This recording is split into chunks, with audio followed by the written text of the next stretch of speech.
Mấy vị tiểu đồng chí, xin chú ý vệ sinh công cộng. Cái gì? Vệ sinh công cộng? Ngươi là ai? Lão tử muốn làm gì? Cần ngươi tới dạy sao? Đúng vậy.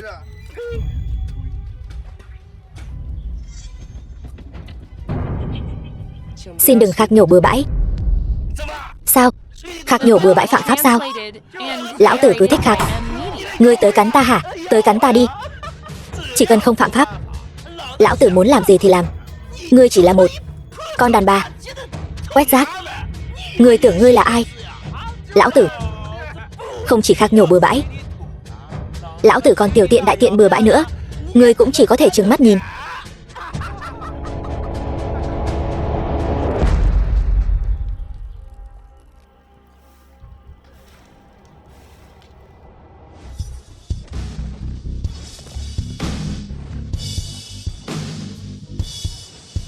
Khạc nhổ bừa bãi không phạm pháp. Ngọc La Sát, ty chủ đương nhiệm của Hình Thiên Ti, nhưng mạo phạm Hình Thiên Ti, Đại Ti Mạnh, tội tử.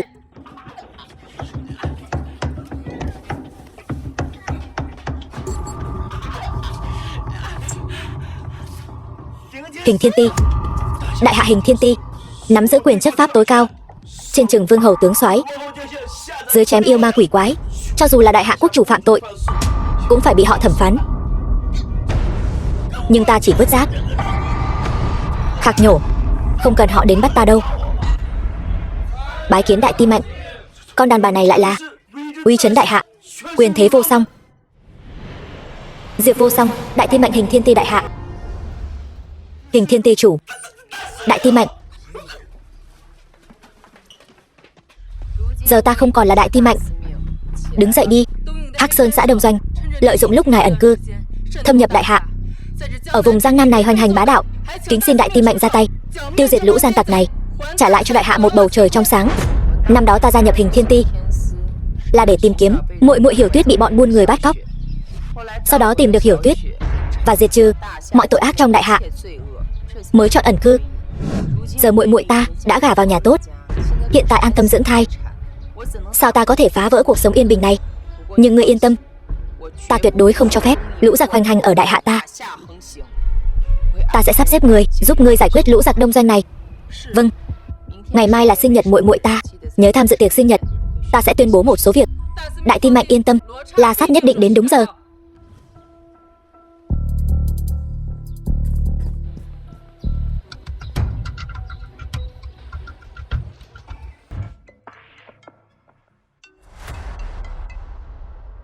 Ngày mai hãy sắp xếp cho ta tiệc sinh nhật của muội muội ta. Ngoài ra, Hắc Sơn xã không hiểu quy củ, phối hợp với Ngọc La Sát tiêu diệt chúng. Được, ta lập tức về Giang Thành.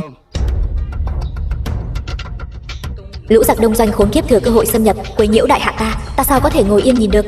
Nhưng Hiểu Tuyết đang dưỡng thai, thời khắc mấu chốt, ta tuyệt đối không thể để nàng lo lắng sợ hãi. Cũng may nhà họ Cao đáng tin cậy.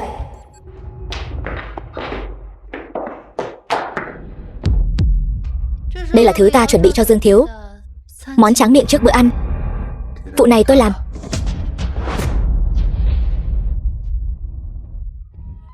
Mẹ,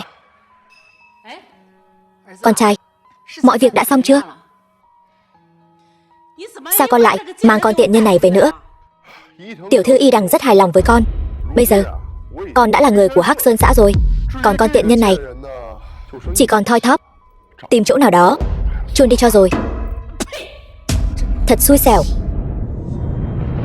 Con trai, mẹ thấy con tiện nhân này vẫn còn thoi thóp, bán nó cho lão đại Hắc Sơn xã. Mẹ vẫn là mẹ sáng suốt. Cô đó cứ coi như là vì Cao gia chúng ta mà cống hiến. Đợi khi cô lên đường rồi, tôi sẽ cho chị của cô xuống bầu bạn với cô, để tỏ lòng biết ơn. Cô thấy thế nào?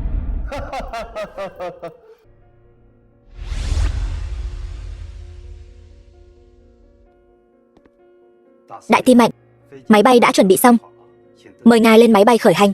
Dạo này không biết sao nữa, cứ bồn chồn lo lắng, luôn cảm thấy có chuyện lớn sắp xảy ra. Hiểu Tuyết vẫn bình an, Hắc Sơn xã thì có Kháo Sơn Vương cùng Ngọc La Sát dọn dẹp, biên giới đại hạ càng cần ta hơn. Khoan đã. Ngọc ty chủ, sao cô lại đến đây? Ta đến lấy mạng chó của ngươi. La Sát, ngươi làm gì vậy? Ta làm gì sao? Đại Ti Mạnh, ngươi tự tay đẩy em gái mình xuống vực sâu. Ta đến đây để trả thù cho cô ấy. Trước tiên chém Cao Hàn Văn, rồi chém Cao Khởi Thắng, cuối cùng diệt cả nhà họ Cao, mới có thể nguôi ngoai mối hận trong lòng ta. Cô đang nói nhảm gì vậy? Hiểu Tuyết ở Cao gia rõ ràng rất hạnh phúc. Hạnh phúc? Ngươi nhìn cho rõ đi.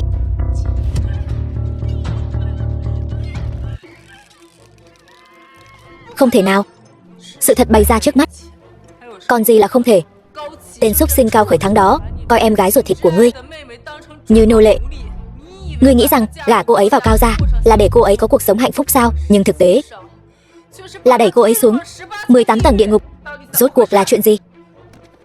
Thuộc hạ thực sự không biết gì cả. Tên xúc sinh Cao Khởi Thắng, trở về ta nhất định lột da rút gân hắn.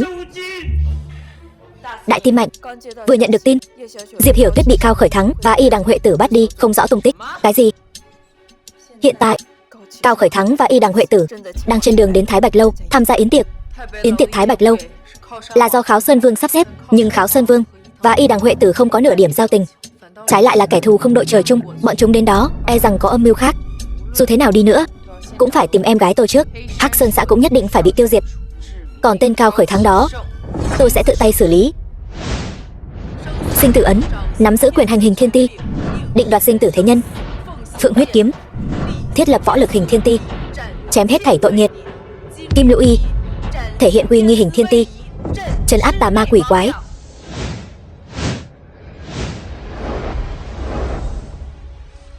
Cung nghênh Đại Ti Mạnh về vị trí. Sau này còn cần Vương tổng để mắt giúp đỡ. Nhất định.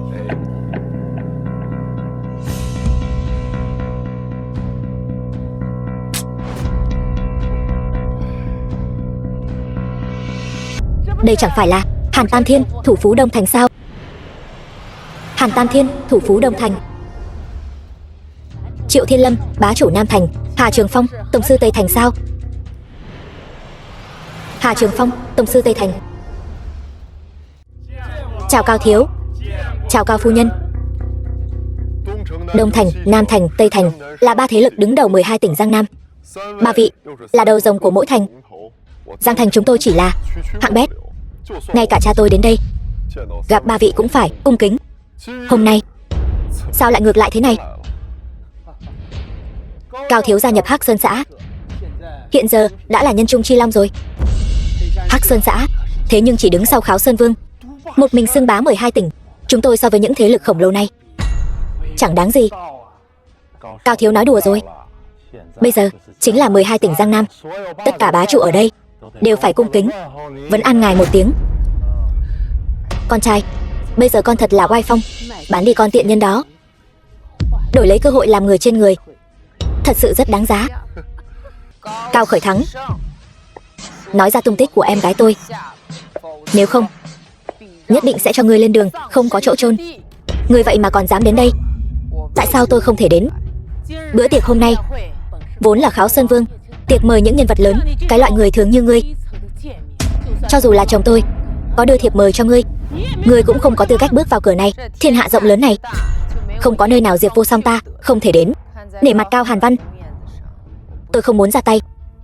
Con đường sống duy nhất của các ngươi là giao ra tung tích của em gái tôi, lấy cha con ra dọa con kìa.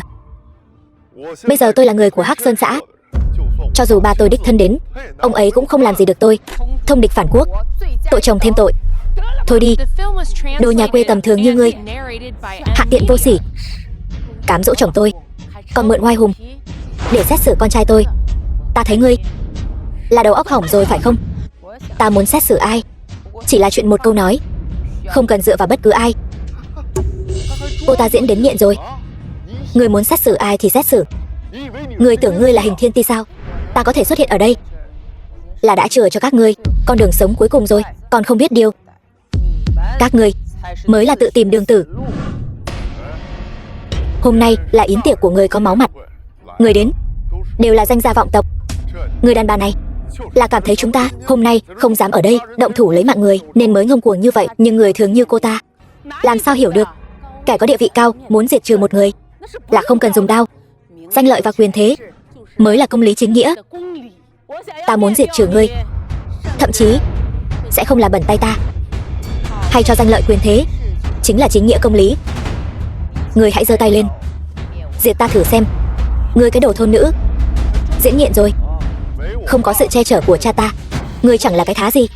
Mẹ ta thế nhưng là phu nhân của Giang Nam Tổng đốc, ngồi trên đỉnh cao quyền lực. Bà ấy diệt ngươi còn chẳng cần chớp mắt.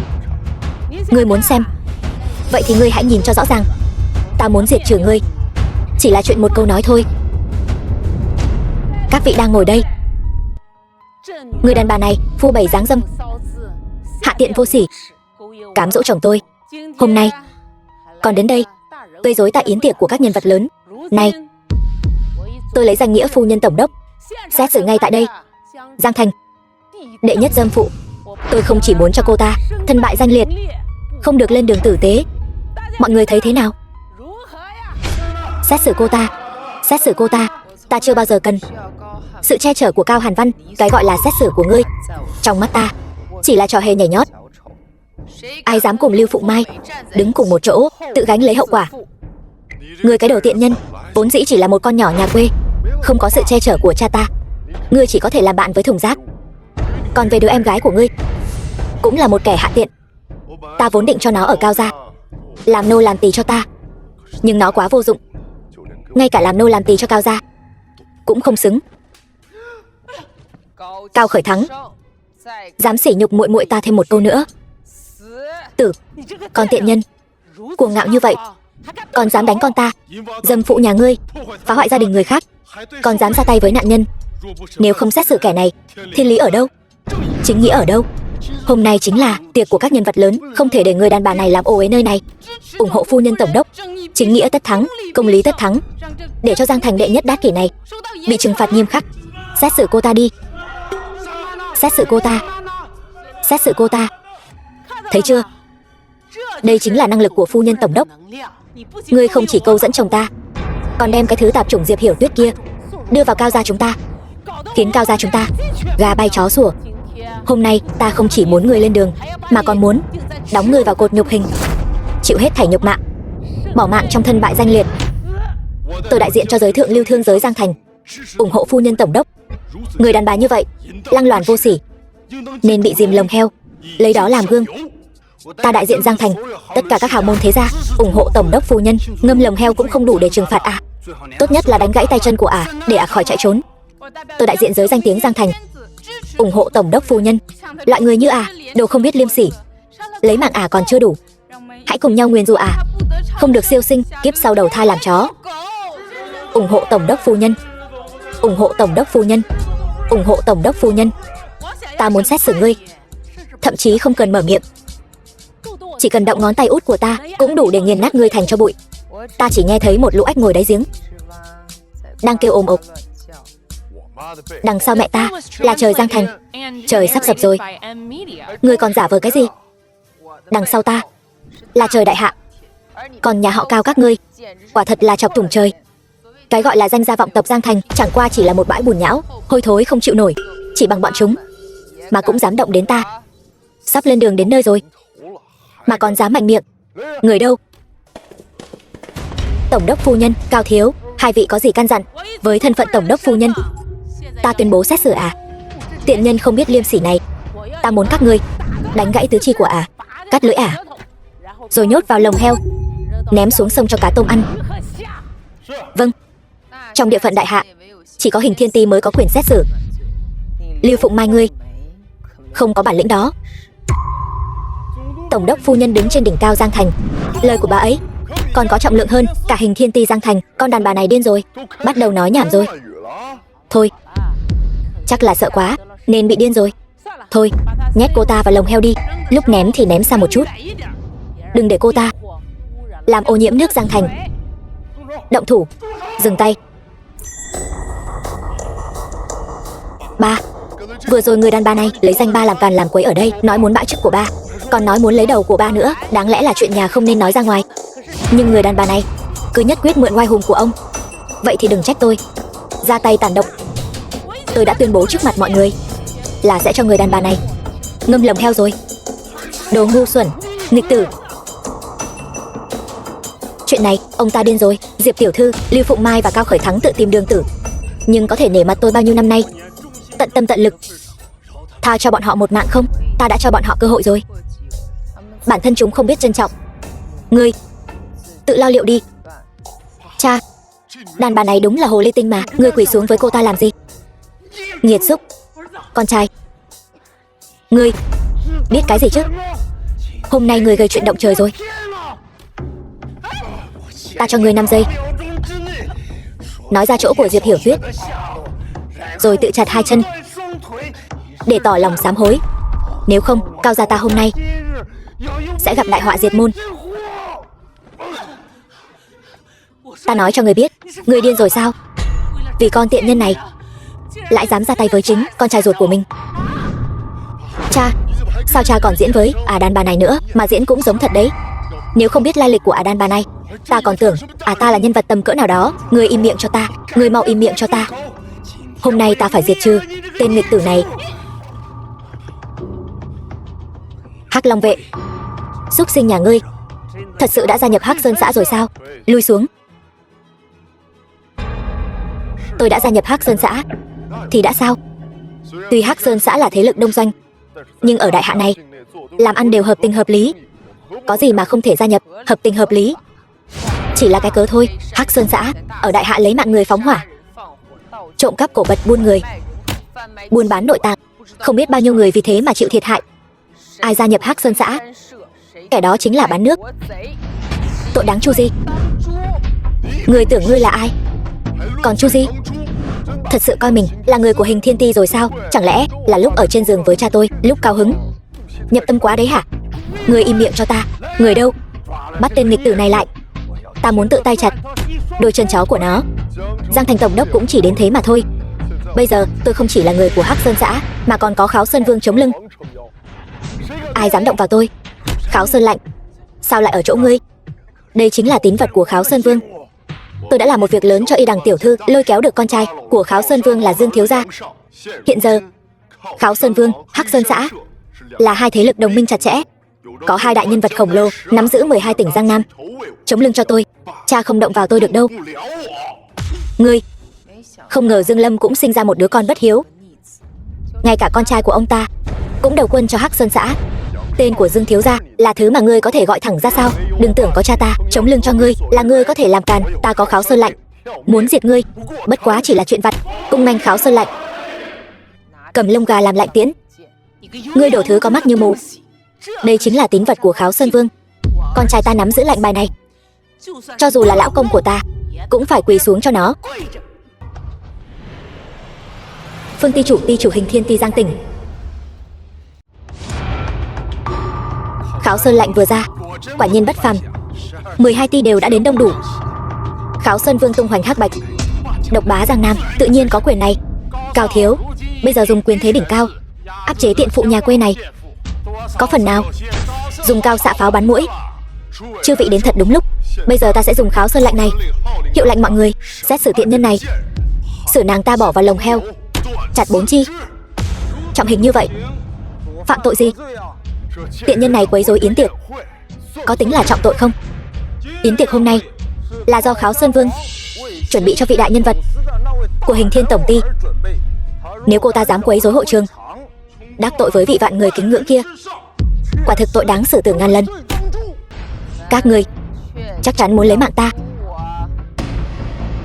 Toàn bộ đại hạ không ai Hình Thiên Ti chúng ta không thể lấy mạng. Quay đầu lại chịu xét xử. Nếu ta quay đầu lại thì sẽ trị tội các ngươi. Nực cười. Ta bảo ngươi quay đầu lại là cho tên tội phạm ngươi một cơ hội. Khoan đã, vị đại nhân vật đó hôm nay đã đến. Mặc dù bà ấy thiết diện vô tư, nhưng thưởng phạt phân minh. Ta khuyên ngươi vẫn nên ngoan ngoãn nhận tội.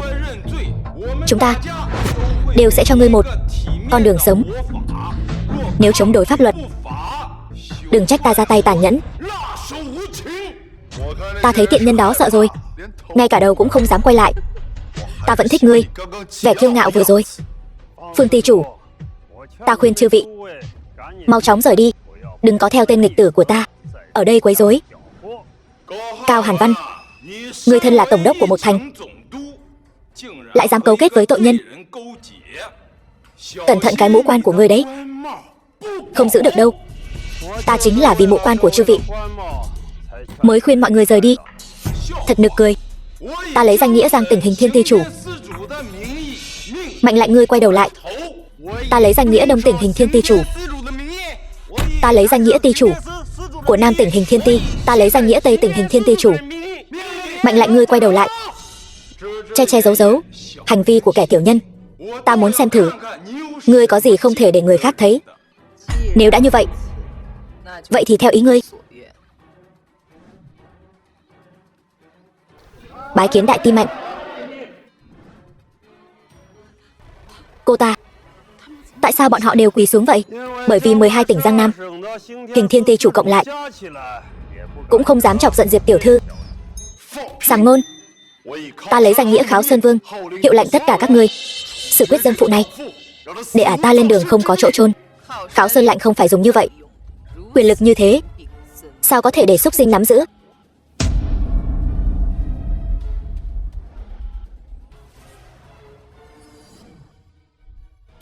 Đây là sinh tử ấn. Sinh tử ấn này là tín vật quyền lực của Hình Thiên Ti, định đoạt sinh tử của người đời, định đoạt sinh tử của thế nhân. Đây là thần khí trấn quốc. Thần vật này cùng biến mất với đại ti mạnh. Sao lại ở trong tay cô ta?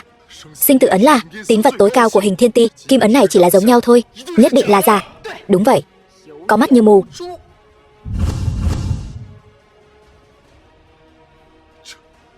Sao có thể như vậy?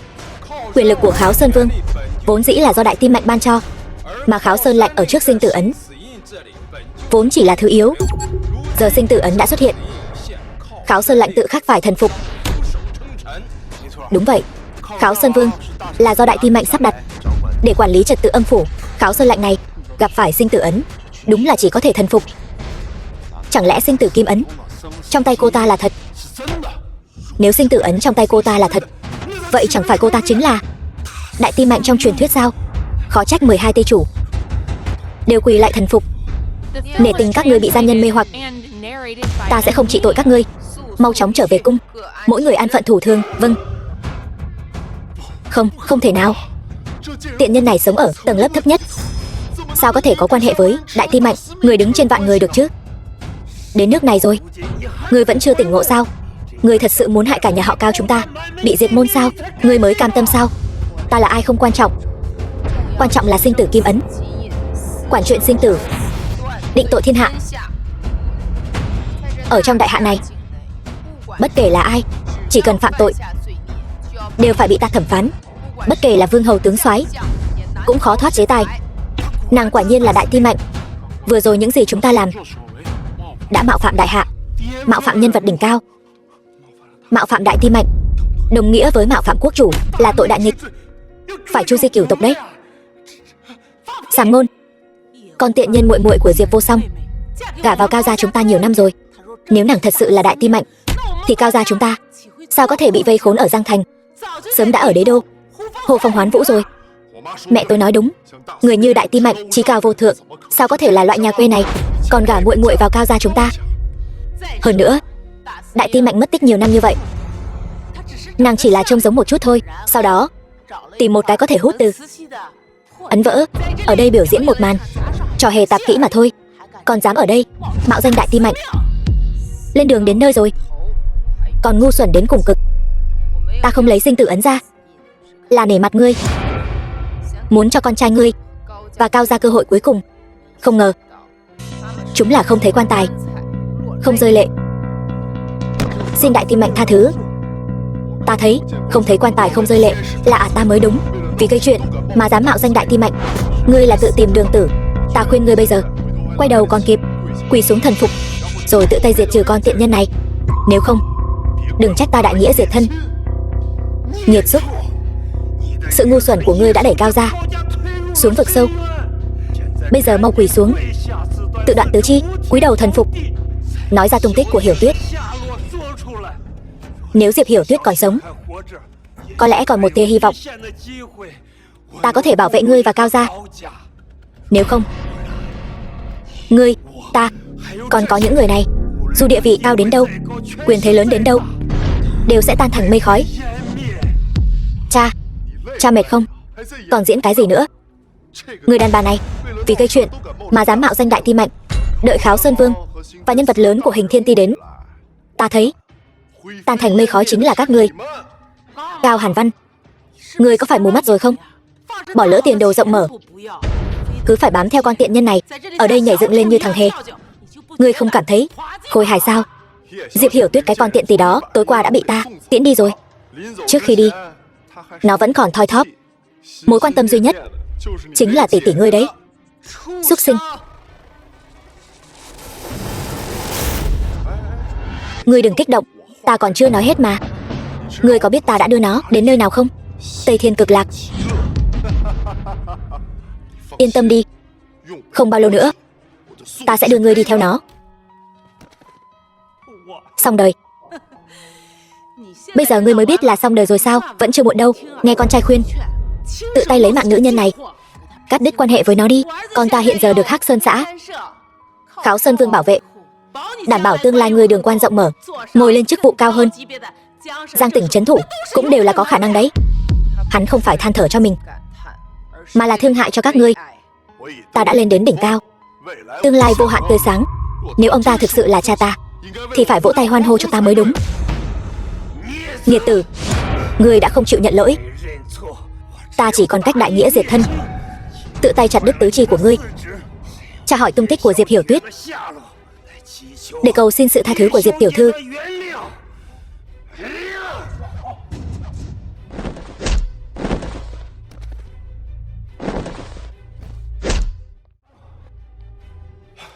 Cao tổng đốc, có ta ở đây, ngươi không thể làm hại Cao thiếu đâu. Ban đầu chúng ta là thuộc hạ của Kháo Sơn Vương, nhưng vẫn luôn là hạng bét, cho đến khi chúng ta đầu quân cho Hắc Sơn xã mới giữ vững được vị trí ngày hôm nay. Nay xuất phát điểm của Cao thiếu còn cao hơn chúng ta nhiều. Cao tổng đốc, ta khuyên ngươi hãy nắm bắt cơ hội một bước lên mây này, đừng tự hại mình. Không ngờ ta còn chưa điều tra, lũ hán gian thông địch bán nước các ngươi lại tự động nhảy ra hết. Nếu hắn nghe lời ngươi thì mới gọi là tự hại mình. Còn tiện nhân nhà ngươi biết cái gì? Hắc Sơn xã thống nhất Giang Nam 12 tỉnh đã là định cục. Cao thiếu chính là nhân tài kiệt xuất của Giang Thành. Cao tổng đốc, mau ra tay xử lý con tiện nhân này, sau đó nhận lỗi với con trai ngươi. Dù sao cũng là cha con, nó sẽ không làm khó người đâu. Nếu không, đợi Kháo Sơn Vương và người của Hắc Sơn xã đến, đừng nói là trước Giang Nam tổng đốc của ngươi, ngay cả cái mạng nhỏ của ngươi cũng phải chôn cùng. Con tiện nhân này, cha, vừa rồi cha ra tay với con không trách cha, quỳ xuống nhận lỗi. Diệt con đàn bà đó, chúng ta vẫn là cha con. Tương lai con bảo đảm cha thăng quan tiến chức, trấn thủ Giang Thành cũng không thành vấn đề. Nếu không đợi Kháo Sơn Vương và tiểu thư Y Đằng đến, bọn họ sẽ nổi trận lôi đình. Tôi không cứu được ông đâu. Dương Lâm gặp ta chỉ có thể quỳ xuống. Còn về Hắc Sơn xã, sau đêm nay nó sẽ hoàn toàn biến mất. Mày nói khoác mà không biết ngượng. Mày là cái thá gì, dám bảo Kháo Sơn Vương quỳ xuống? Mày có đức hạnh gì? Mày dám nói xóa sổ Hắc Sơn xã, dọn dẹp mày, thậm chí không cần phải điều động nhân vật tầm cỡ đó, ta chỉ cần thổi nhẹ một hơi cũng có thể thổi bay ngươi. Ngươi nói ngược rồi, là ta thổi một hơi, các ngươi không chỉ tan xác mà còn không còn một mảnh vụn.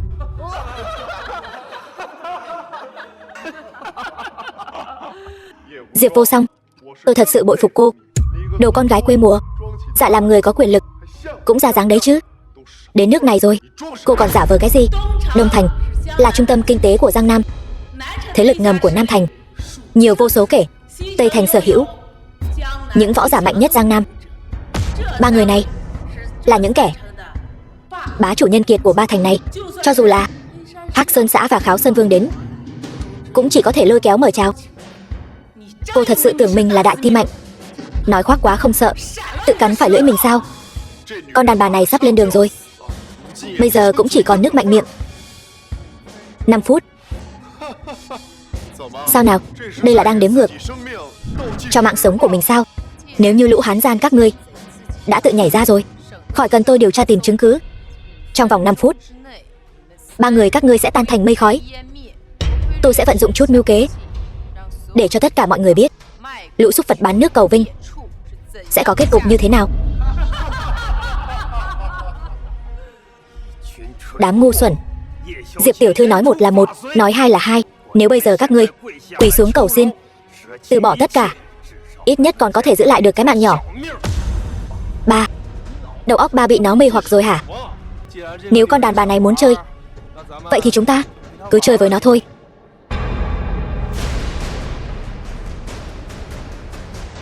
5 phút, không, 1 phút. Đông Thành, Tây Thành, Nam Thành, 3 thành phố, tất cả những kẻ cấu kết với Hắc Sơn xã xử lý sạch sẽ toàn bộ. Kẻ nào dám cấu kết với ngoại địch thì phải chuẩn bị tinh thần tan thành cho bụi, lấy đó làm gương.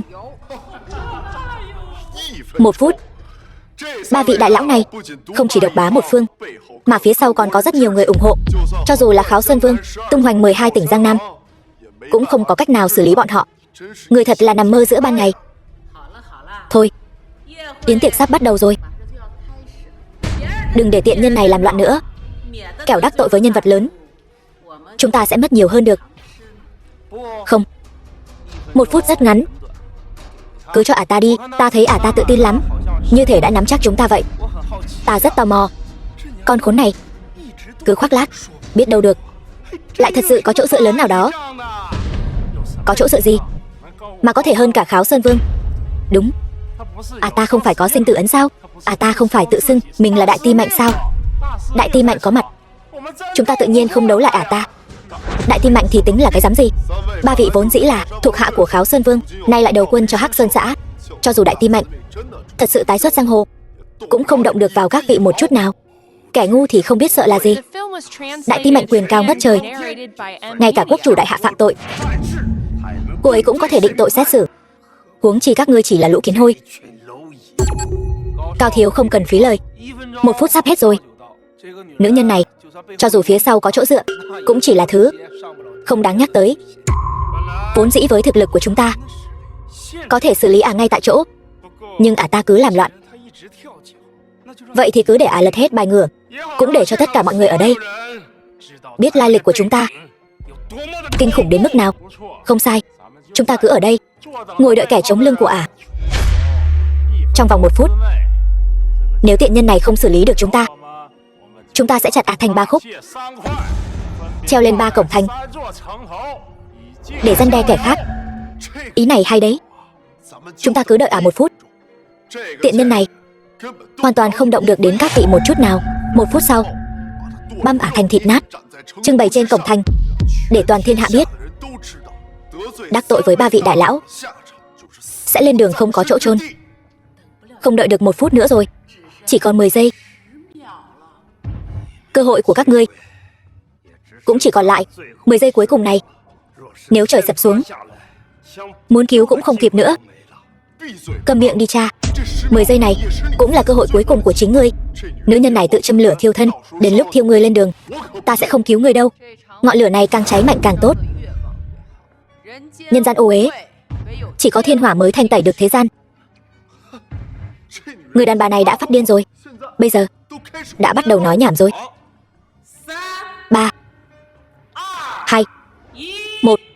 Diệp Vô Song, chẳng phải cô nói muốn chúng tôi hồn phi phách tán sao? Bây giờ xem ra kẻ sắp bị diệt chỉ có mình cô thôi. 1 phút đã trôi qua, chúng tôi vẫn sống rất tốt. Đương nhiên chúng ta vẫn sống rất tốt. 3 nhà chúng ta độc bá một phương. Đừng nói cho cô ta 1 phút, dù cho cô 100 năm cũng không động được đến chúng ta một chút nào. Tôi cảm thấy mình đã lãng phí 1 phút cuộc đời.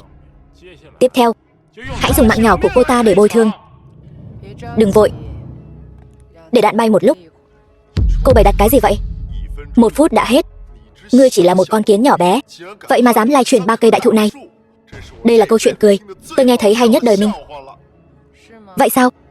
Vậy thì cứ cười thêm một lúc nữa đi, nếu không lát nữa người có thể sẽ không cười nổi nữa đâu. Yên tâm, câu chuyện cười mà cô dùng mạng mình để kể đủ để tôi cười cả đời này rồi. Không cần dài dòng, nếu cô ta không động được đến chúng ta, vậy thì tiếp theo đến lượt chúng ta ra tay rồi. Chặt cô ta thành 3 khúc, mỗi người chúng ta 1 khúc. Treo ở phía đông 1 khúc, phía tây 1 khúc, phía nam 1 khúc, treo cao trên đầu thành. Kẻ nào dám đắc tội với 3 nhà chúng ta, đây chính là kết cục. Được 3 nhà chúng ta lấy làm gương, cũng là vinh dự cao nhất của cô rồi. Người đâu? lấy đầu cô ta xuống, treo ở thành Nam. Alo, cái gì? Toàn bộ tài sản của tôi bị đóng băng, công ty cũng bị niêm phong, toàn bộ giới thương nhân, toàn bộ thương giới ở Đông Thành đều bị nhổ tận gốc. Lấy mạng ả cho ta.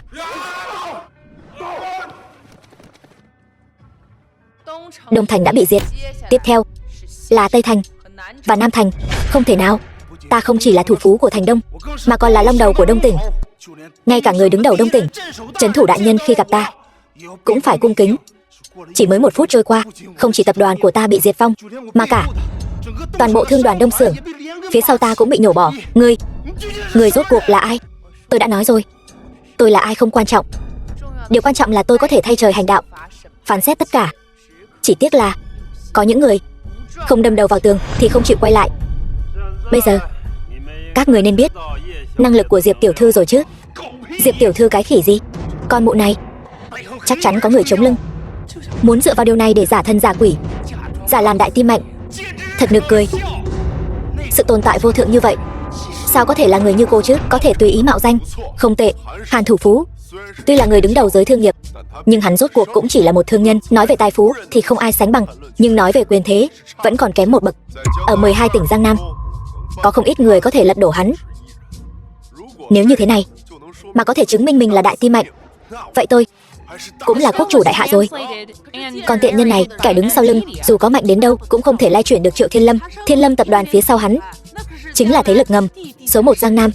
Về mặt tài phú không bằng Hàn Thủ Phú, nhưng về mặt quyền thế, cho dù là Hắc Sơn xã và Kháo Sơn Vương đến cũng phải nể mặt hắn 3 phần. Đồ con tép diêu cũng xứng bàn về quyền thế sao? Tan thành mây khói chỉ là chuyện sớm muộn. Ngươi có thể chọn một cách lên đường. Để ta chọn một cách lên đường. Ta có cả trăm cách khiến người sống trong đau đớn. Ta chọn hết thay ngươi rồi.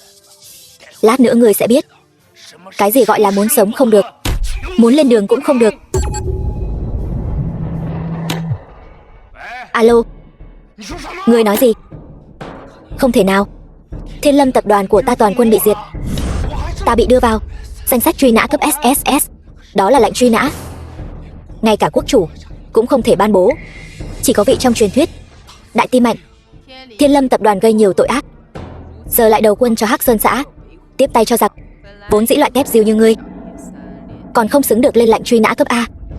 Nhưng ta đã nói rồi, hôm nay phải trừng trị bọn hán gian, diệt trừ để răn đe. Chúng tôi chấp pháp cũng rất coi trọng tình người. Mau quỳ xuống chịu tội. Đến ngày bị xử bắn, có thể cho ngươi chọn một bản nhạc nền mà ngươi thích. Không thể nào. Giả, nhất định là giả. Thiên Lâm tập đoàn của ta không chỉ độc bá Giang Nam, mà còn tung hoành khắp 12 tỉnh Giang Nam, thế lực ngầm hắc ám. Cho dù ngươi có thể tiêu diệt đại bản doanh của ta, cũng không thể nào diệt hết đám đồ đệ của ta. Đừng vội, ta muốn diệt không chỉ đám đồ đệ của ngươi. Ngông cuồng. Dù kẻ đứng sau ngươi có lợi hại đến đâu, cùng lắm chỉ có thể tiêu diệt một thành. Chẳng lẽ ngươi còn có thể ở toàn bộ Giang Nam tung hoành 560 m² đất đai, gây nên một trận phong ba bão táp sao? Lão đại, không xong rồi. Vừa nhận được thông báo, chính phủ đã truy nã toàn bộ Thiên Lâm tập đoàn. Trên toàn lãnh thổ đại hạ, tất cả những ai có giao thiệp với Thiên Lâm tập đoàn đều bị tóm gọn cả rồi. Ngài hãy mau chóng ra đầu thú đi. Trễ thêm chút nữa thì tất cả chúng ta đều phải ăn đạn hết đấy.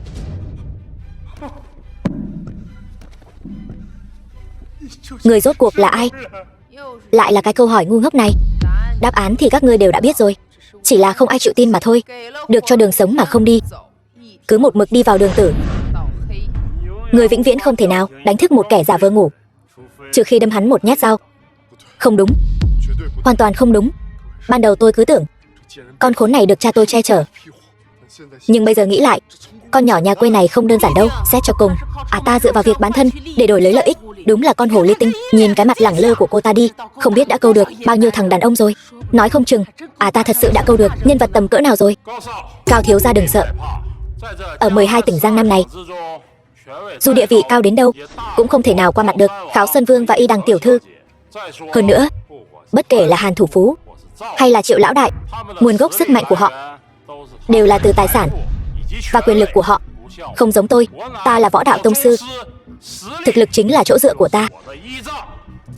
Người đứng sau nữ nhân này, dù có giàu có hay quyền thế, thì có thể làm gì được ta? Đúng vậy, Hà tông sư võ công cái thế, ở 12 tỉnh Giang Nam này, chỉ đứng sau Kháo Sơn Vương là cao thủ, đứng thứ hai ở Giang Nam. Con khốn này có dãy này cỡ nào, thì ta cũng chỉ là người thường, làm sao có thể chống lại được trí cường võ giả.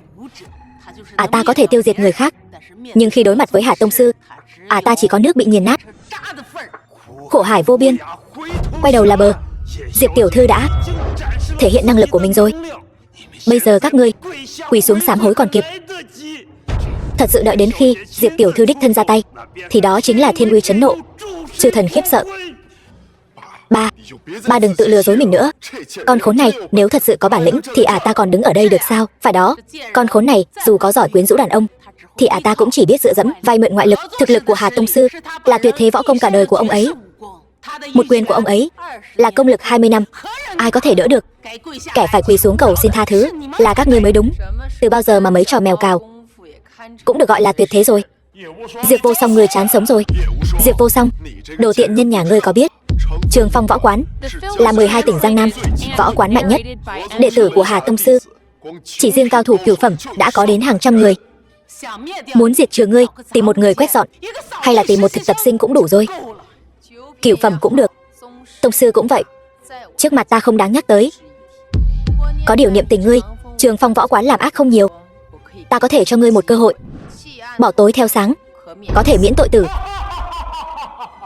Hà Trường Phong ta đạt đến cảnh giới tông sư đã nhiều năm, lần đầu tiên nghe được câu chuyện nực cười như vậy. Toàn bộ 12 tỉnh Giang Nam chỉ có Kháo Sơn Vương hơi nhỉnh hơn ta một chút.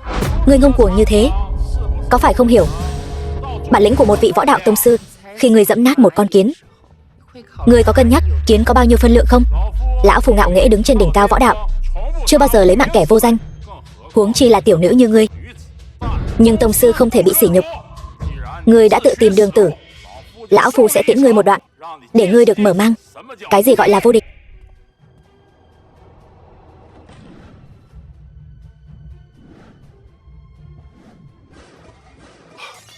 Đây chính là uy thế của tông sư, thật là kinh thiên động địa, quỷ thần than khóc. Diệp Vô Song, tiện nhân này, làm sao có thể biết được sự lợi hại của Hà tông sư? Chốc nữa nàng ta e rằng sẽ lên đường thảm khốc vô cùng.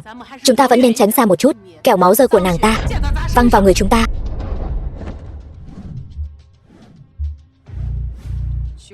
Chỉ vậy thôi. Ngươi lại là đại tông sư? Lũ sâu bọ hèn mọn cũng dám xưng vô địch? Không, ngươi lại vượt qua cả đại tông sư. Ngươi đã đạt đến thần cảnh.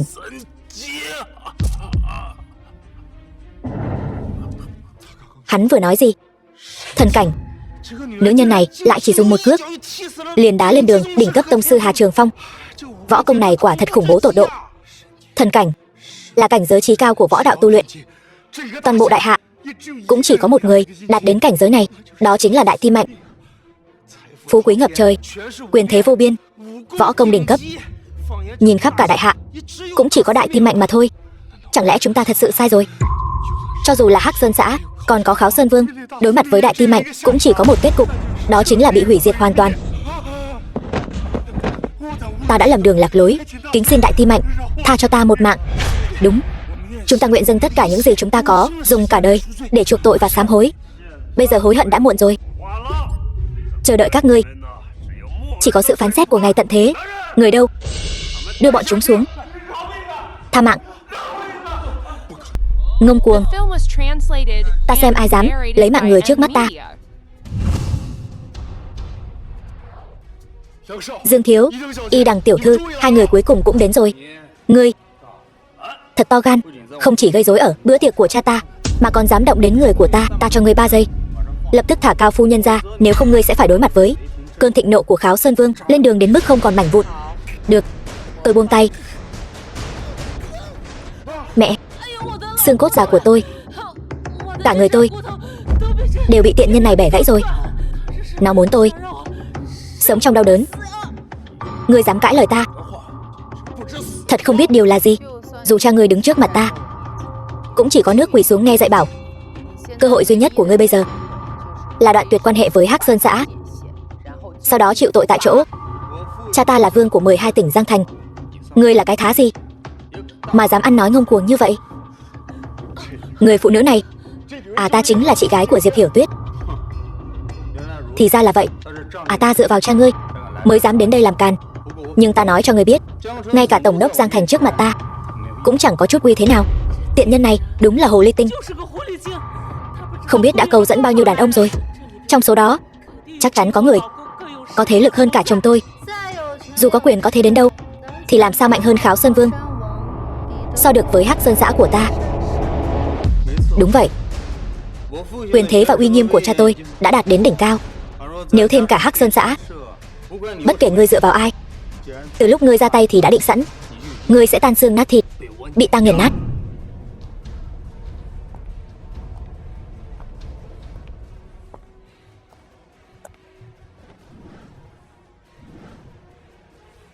Ta đang ngồi đây, ngươi muốn nghiền nát ta, cứ thử xem.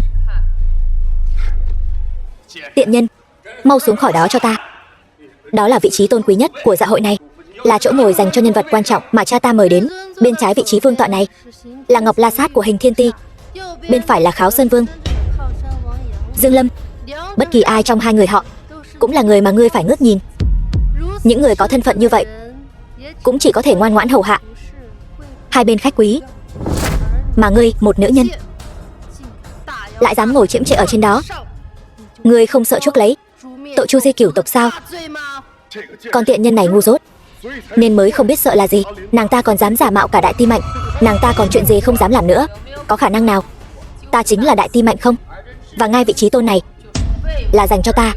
Diệp Vô Song, ngươi khoác lác cũng phải xem xét chứ. Nếu ngươi là Đại Ti Mạnh, lão tử chính là Tần Thủy Hoàng. Uy nghiêm của Đại Ti Mạnh không thể bị khiêu khích. Tam thành bá chủ Đông Nam Tây, ngạo nghễ 12 tỉnh Giang Nam. Bất kể là tài phú, quyền thế hay võ lực đều đã đạt đến đỉnh cao. Nhưng chỉ trong một phút ngắn ngủi, dưới tay Diệp tiểu thư đều tan thành mây khói. Dương công tử, ngươi nghĩ cả đại hạ này ai có thể làm được? Ngươi nói bậy bạ. Thật sao? Là thật. Nhưng lời ba tôi nói có phần phóng đại. Không sai, Hàn Thủ Phú và Triệu Long Đầu hôm nay đều bị quan phủ đại hạ quét sạch. Hà tông sư, hắn ta chính là một tên bịp bợm. Ba người này hôm nay đều bị diệt trừ. Hoặc là trùng hợp, hoặc là thực lực không đủ. Cô ta chắc chắn có quen biết vài người trong quan phủ, nhận được một ít tin tức nội bộ. Thêm vào đó cô ta có chút võ công. Ngoài ra, cô ta chỉ là người bình thường. Theo tôi biết, Đại Ti Mạnh đã ẩn cư nhiều năm. Người hiện đang nắm giữ Hình Thiên Ti là Ngọc La Sát. Vị Đại Ti Mạnh trong truyền thuyết của các ngươi bây giờ là sinh hay tử vẫn còn chưa biết. Ngươi dám mạo danh nàng ta, gan thật lớn. Một nữ nhân như ngươi, trò hề của ngươi đã bị vạch trần rồi. Có vài người thật là uổng phí đầu óc và con mắt. Sự thật bày ra trước mắt, lại đi tin vào mấy lời bịa đặt của kẻ ngu ngốc. Ngươi, Hàn Thủ Phú và Triệu Long Đầu đúng là bị quan phủ đại hạ quét sạch. Nhưng ta cũng là người trong giới võ đạo, biết Hà tông sư có năng lực đánh bại Hà Trường Phong, đúng là có thực lực. Hắc Sơn xã ta luôn thích chiêu mộ nhân tài. Không bằng ngươi gia nhập Hắc Sơn xã của ta, làm nữ nô của ta. Ta nhất định sẽ bảo đảm cho ngươi hưởng thụ vinh hoa phú quý. Thế nào? Hắc Sơn xã tối nay sẽ bị diệt vong. Còn về Kháo Sơn Vương, đợi hắn đến ta cũng sẽ hỏi tội các ngươi. Bây giờ chỉ có một con đường duy nhất, đó là nói ra tung tích của muội muội ta. Không uống rượu mời lại muốn uống rượu phạt. Đã không muốn làm nô lệ, vậy chúng ta sẽ làm kẻ thù. Đồ thần vệ đâu? Có. Thế lực ngầm của 12 thương hội Giang Nam đang ở đâu? Ở đây. Đồ thần vệ này là hộ vệ mạnh nhất của Hắc Sơn xã, chuyên diệt tông sư. Lại thêm thế lực ngầm của Kháo Sơn Vương ở đây, có đại tông sư nâng đỡ. Hôm nay dù ngươi có thủ đoạn thông thiên, cũng khó thoát khỏi cục diện tuyệt sát này. Theo ta thấy, ngươi vẫn nên quỳ xuống, thành thật liếm giày cho Y Đằng tiểu thư. Đây là con đường sống duy nhất của ngươi. Để cô ấy làm nữ nô. Cô ấy đã từ chối, bây giờ muốn sống sót chỉ có thể xả thân làm chó. Có thể làm chó cho Y Đằng tiểu thư cũng là vinh hạnh của cô ta đấy. Không làm người, cứ thích làm chó. Lũ ruồi nhặng này cũng dám cản đường sống của ta. Chán sống rồi. Lấy mạng ả cho ta, xem ai dám động thủ.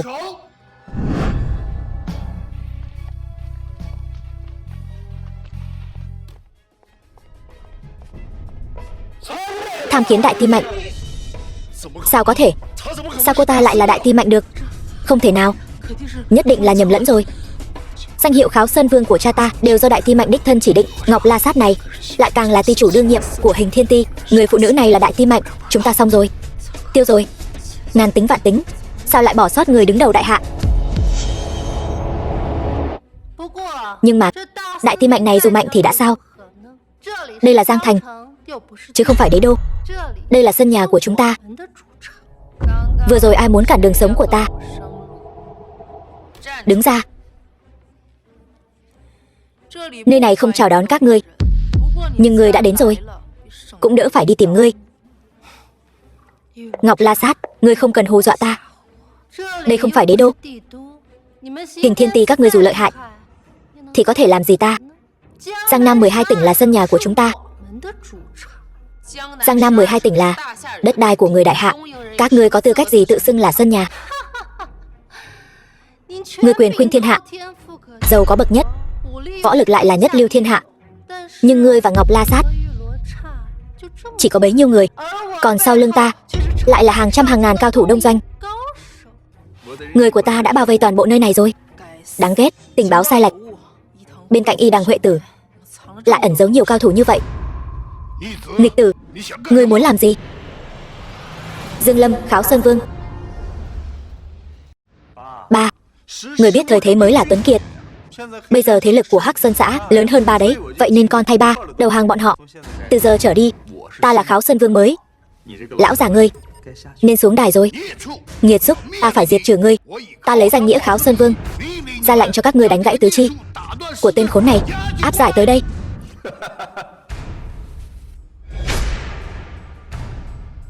Có vẻ bọn họ công nhận ta hơn là Kháo Sơn Vương ông. Hắc Sơn xã ta nhất thống Giang Nam đã là định cục rồi. Đừng nói là dựa vào Kháo Sơn Chiếu, cho dù nữ nhân này thật sự là đại ti mạnh, ta cũng ăn chắc. Muốn ăn chắc ta dựa vào lũ sâu kiến thì vô dụng. Gọi sư phụ người đến đây, người căn bản không phải đại ti mạnh. Phô trương thanh thế có ý nghĩa gì?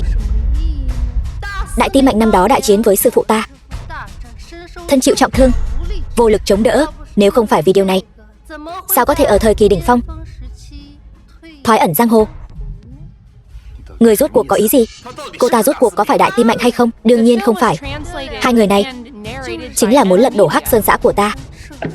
Bằng năng lực của các nàng lại không đủ tư cách, nên mới dựng lên đại ti mạnh giả để tạo thanh thế. Nàng ta chính là kẻ giả mạo. Ta thoái ẩn giang hồ là vì muội muội ta, không phải vì bị thương. Chỉ bằng tên Liễu Sinh Nhất Lang không thể làm ta bị thương. Thật nực cười. Người đứng trên đỉnh cao ở đại hạ sẽ vì người nhà mình mà từ bỏ phú quý ngập trời và quyền thế vô song sao? Người bịa lý do cũng phải bịa cho hợp lý chứ. Thật là ngu xuẩn. Gây chuyện nửa ngày thì ra nàng ta là giả. Đúng vậy, ta đã nói nàng ta là giả mà. Tuy nhiên, nàng ta với đại ti mạnh thật chắc chắn là rất giống, nên mới qua mặt được. Chỉ tiếc rằng giả thì không thể thành thật, thật thì không thể thành giả. Đại ti mạnh và sư phụ ta nhất chiến, thân chịu trọng thương, mà nữ nhân trước mắt này lại không hề hấn gì, còn bịa đặt chuyện thoái ẩn giang hồ vì muội muội. Chư vị ở đây, các vị tin sao? Bọn giặc đông doanh, hạng man di, có lẽ nhỏ mà không có nghĩa lớn. Há biết huyết thống đậm đà, tình thân đáng quý. Cái gọi là quyền thế vô song so với tình thân nhân gian chẳng đáng một xu. Nếu đã như vậy, vậy ta sẽ trở lại, quét sạch ô uế thiên hạ, trừ khử hết yêu ma quỷ quái. Cung nghênh đại ti mạnh trở lại. Xong rồi, thôi rồi. Cô ta thật sự là đại ti mạnh. Y Đằng tiểu thư hoàn toàn không phải đối thủ của cô ta. Chúng ta đã bán em gái của đại ti mạnh cho bọn chúng. Trời ơi, đây chính là trọng tội Chu Di cửu tộc. Bây giờ mới biết hối hận thì đã quá muộn. Tai họa diệt vong đã cận kề. Trước đây đã cho ngươi cơ hội, nhưng ngươi không biết trân trọng. Bây giờ hối hận cũng vô ích. Ngươi hại muội muội ta, chảm trăm lần cũng không đủ. Mau khai ra tung tích của nó. Ít nhất ta có thể cho ngươi lên đường không đau đớn. Ta đã bán cô ta cho Hắc Sơn xã. Ngươi hãy đi tìm Y Đằng Huệ Tử. Đúng, oan có đầu nợ có chủ. Tuy con trai tôi làm sai, nhưng tất cả tội lỗi này đều do Y Đằng Huệ Tử gây ra. Là ta đã đưa em gái ngươi cho Dương Gia Quân. Chính bọn chúng đã hại em gái ngươi. Chỉ còn sót lại hơi thở cuối cùng, không liên quan đến chúng ta. Ta dạy con không nghiêm, làm hại muội muội của Đại Ti Mạnh. Ta nguyện lấy mạng đền mạng. Xin Đại Ti Mạnh thứ tội. Ngươi quả thực dạy con không nghiêm, nhưng hiện tại ngươi phải làm là lấy công chuộc tội, chứ không phải dùng mạng tạ tội. Đa tạ Đại Ti Mạnh cho ta cơ hội. Nghịch xúc, từ giờ trở đi đoạn tuyệt quan hệ phụ tử giữa ta và ngươi. Ta sẽ đích thân lấy đầu ngươi. Tạ tội với Đại Ti Mạnh. Y Đằng tiểu thư giờ phải làm sao? Nàng ta chính là Đại Ti Mạnh đó. Chúng ta tiêu đời rồi. Hoảng gì chứ? Có thể phá được thiên tường long thiểm của ta là Đại Ti Mạnh sao? Không thể nào. Trừ khi có thể đánh bại sư phụ của ta, mới có thể tự xưng là Đại Ti Mạnh. Cho dù Liễu Sinh Nhất Lang đến đây, cũng khó tránh khỏi số phận thất bại. Muốn chứng minh thân phận của ngươi, còn cần đến sư phụ của ta sao? Thanh Phượng huyết kiếm trên tay ngươi, thiết lập võ lực của Hình Thiên Ti, càng là biểu tượng của Đại Ti Mạnh. Vừa rồi khi ta ra tay, sao ngươi không dùng Phượng huyết kiếm này để chém ta? Ngươi không xứng đi dưới Phượng huyết kiếm của ta. Không sai, máu đông doanh các ngươi quá bẩn.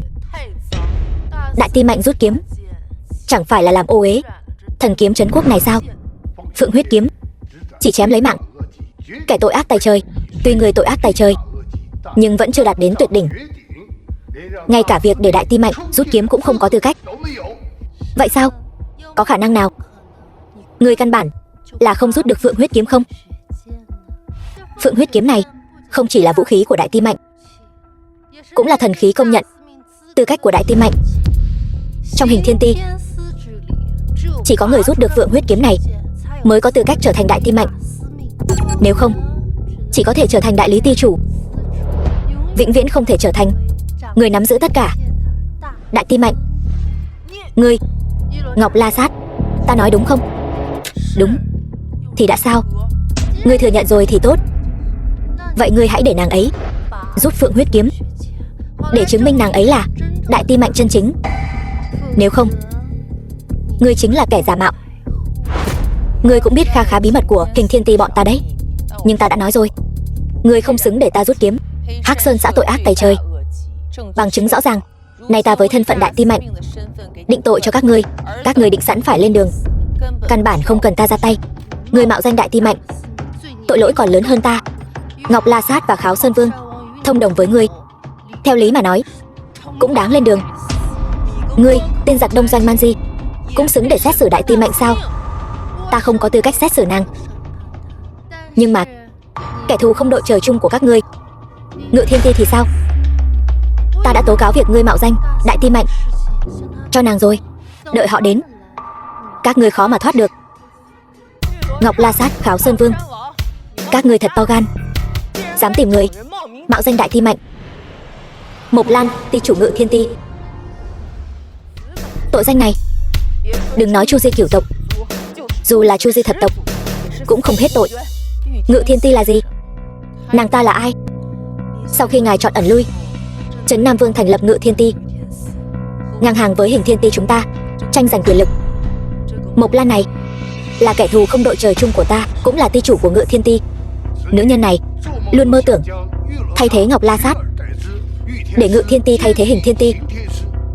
Ta được Trấn Nam Vương chống lưng, khắp nơi đối đầu với chúng ta, thật là núi không có hổ, khỉ lại xưng vương. To gan, ngươi dám nói năng hỗn xược. Mộc Lan, mở to mắt chó của ngươi ra mà nhìn cho kỹ. Người trước mặt ngươi chính là Đại Ti Mạnh thật sự. Đại Ti Mạnh chẳng phải cứ dựa vào miệng lưỡi của ngươi mà quyết định được. Cho dù Ngự Thiên Ti và Hình Thiên Ti của ta có thù hận, cũng không đến mức vội vàng như vậy chứ. Những người này làm nhiều điều ác, ngang ngược phạm pháp. Ngự Thiên Ti các ngươi chẳng lẽ không liên thủ với chúng ta để tóm gọn bọn họ sao? Muốn gán tội thì đâu thiếu lý do. Mộc Lan đại nhân, tôi chỉ là thương nhân, không phải kẻ gian. Ngọc La Sát và Kháo Sơn Vương này, bọn họ cướp đoạt lợi ích của Hắc Sơn xã của tôi, trả thù riêng, nói dối vu khống. Xin đại nhân minh xét. Đúng vậy, tôi là con trai của lão già này. Giờ tôi đại nghĩa diệt thân, tố cáo cha tôi vu khống. Tôi và Y Đằng tiểu thư đều trong sạch. Là lão già này đấy, câu kết với Ngọc La Sát tìm một đại tim mạnh giả. Tác quái. Kính xin ngài xét xử bọn họ. Súc sinh, đến lúc lên đường rồi mà ngươi còn lật lọng trắng đen. Đủ rồi, ta không có thời gian ở đây nghe các ngươi kể lể ân oán. Ta chỉ biết ở đây có kẻ mạo danh đại tim mạnh. Đây chính là mưu phản, tội ngang với soán ngôi. Trong vòng 10 giây, ta khuyên các ngươi hãy ngoan ngoãn nhận tội, còn có thể lên đường thoải mái một chút. Nếu không, nhất định sẽ khiến các ngươi sống trong đau đớn. Ngự Thiên Ti, người thân là quan viên đại hạ, lại đi tin lời bọn chúng mà không tin tưởng đồng liêu của mình. Ta chỉ tin vào sự thật, ta chỉ tin vào luật pháp. Ta chỉ biết kẻ nào dám mạo danh đại ti mạnh, lấy mạng không tha. Nếu ngươi thật sự muốn chứng minh ngươi là đại ti mạnh thì phải đưa ra bằng chứng. Hoang đường. Đại ti mạnh trưởng sinh tử ấn, nắm phượng huyết kiếm, mặc kim lưu y, còn cần chứng minh thế nào nữa? Nắm giữ một trong những tín vật này chính là đại ti mạnh sao? Hơn nữa, 3 tín vật này vốn dĩ nằm trong tay Ngọc La Sát ngươi. Ngươi muốn đưa cho ai thì đưa. Nếu ngươi đưa cho lũ mèo hoang chó dại thì chúng cũng có sinh tử ấn, phượng huyết kiếm và kim lưu y sao? Chẳng lẽ các ngươi muốn quỳ lại chúng sao? Ngươi hỗn xược là ngươi đấy. Nếu muốn chứng minh nàng ta là đại ti mạnh thì phải đưa ra bằng chứng. Ta vừa mới nói rồi, chỉ cần nàng ta rút được phượng huyết kiếm mới có thể chứng minh nàng ta là đại ti mạnh chân chính. Nếu không, tất cả các ngươi đều phải chịu tội. Chủ ý này không tồi. Phượng huyết kiếm là trấn quốc thần kiếm, thần kiếm có linh. Nếu được nó công nhận thì có thể rút được kiếm, trở thành đại ti mạnh của Hình Thiên Ti. Nếu rút được kiếm này, ta sẽ lập tức dùng mạng để tạ tội. Nếu không, mấy kẻ các ngươi sẽ phải nhận tội chịu phạt.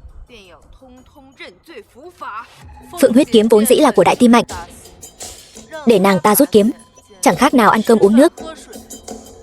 Kính xin đại ti mạnh rút kiếm, đồng thời trấn áp lũ tiểu nhân này, khiến cho Ngự Thiên Ti chủ này quỳ xuống xin lỗi.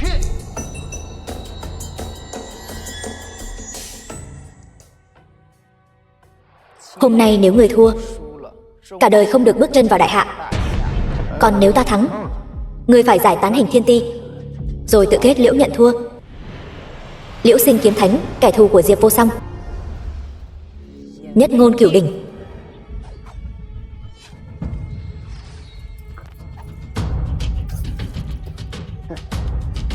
Xem ra vẫn là ta, Liễu Sinh nhất lang, cao hơn một bậc.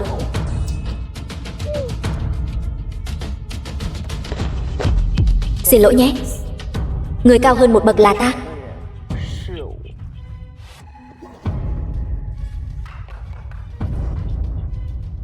Không ổn. Quả nhiên là cao thủ đệ nhất Đông Doanh. Nếu không có phượng huyết kiếm trong tay, trận chiến hôm nay ai thắng ai thua còn chưa biết. Trận chiến này, phượng huyết kiếm bị tổn hại nghiêm trọng, rút kiếm nữa e rằng sẽ hoàn toàn vỡ vụn, bị hủy hoại. Thanh kiếm này nhiễm long mạch chi khí của đại hạ, không chỉ là trấn bảo của Hình Thiên Ti, mà còn là lập quốc thần kiếm. Một khi bị hủy hoại, không chỉ Hình Thiên Ti mất đi thần khí, ngay cả đại hạ cũng sẽ suy tàn. Từ hôm nay trở đi, không được rút kiếm nữa.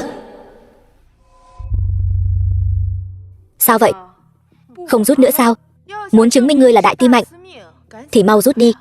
Cô ta căn bản không phải đại ti mạnh chân chính, sao có thể rút kiếm ra được? Ngậm máu phun người. Đại ti mạnh, nay việc hệ trọng, ngài mau rút kiếm chứng minh bản thân đi, không thể trì hoãn thêm nữa. Không sai, cái Ngự Thiên Ti này luôn muốn thay thế Hình Thiên Ti. Nếu ngươi không rút kiếm, chúng ta sẽ bị xét xử, Hình Thiên Ti cũng sẽ vạn kiếp bất phục. Ta không thể rút. Mọi người thấy chưa? Tên giả mạo này sắp lộ tẩy rồi. Nếu ngươi đã không thể rút kiếm thì không thể chứng minh ngươi là đại tim mạnh. Người đâu? Đem đám người mạo danh đại tim mạnh này bắt hết lại. Ta sẽ xét xử bọn chúng. Trị tội thích đáng. Khoan đã, ta không rút kiếm không phải vì ta không rút được, mà là hậu quả của việc ta rút thanh kiếm này. Các ngươi gánh không nổi. Nực cười. Chỉ là rút một thanh kiếm thôi mà, chẳng lẽ sẽ khiến đất rung núi chuyển, gây ra thiên tai sao? Còn nghiêm trọng hơn cả thiên tai. Người muốn bịa ra lý do thì cũng bịa ra cái gì cho nó đáng tin một chút chứ. Lũ giặc đông doanh man di thì hiểu cái gì? Thanh phượng huyết kiếm này gắn liền với đại hạ. Đến lúc đó không chỉ thần kiếm bị hủy, mà đại hạ cũng sẽ chìm trong tai ương. Tội lỗi như vậy, các ngươi gánh vác nổi sao? Lời sư phụ nói quả nhiên là thật.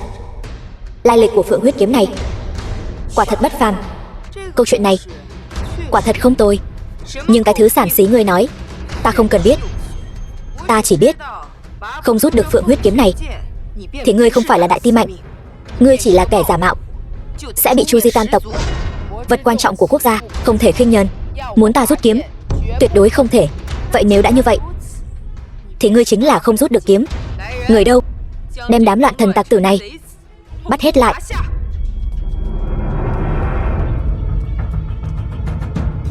Lần này không chỉ là Ngọc La sát ngươi và Dương Lâm cấu kết với tên này mạo danh đại ti mạnh đơn giản như vậy đâu.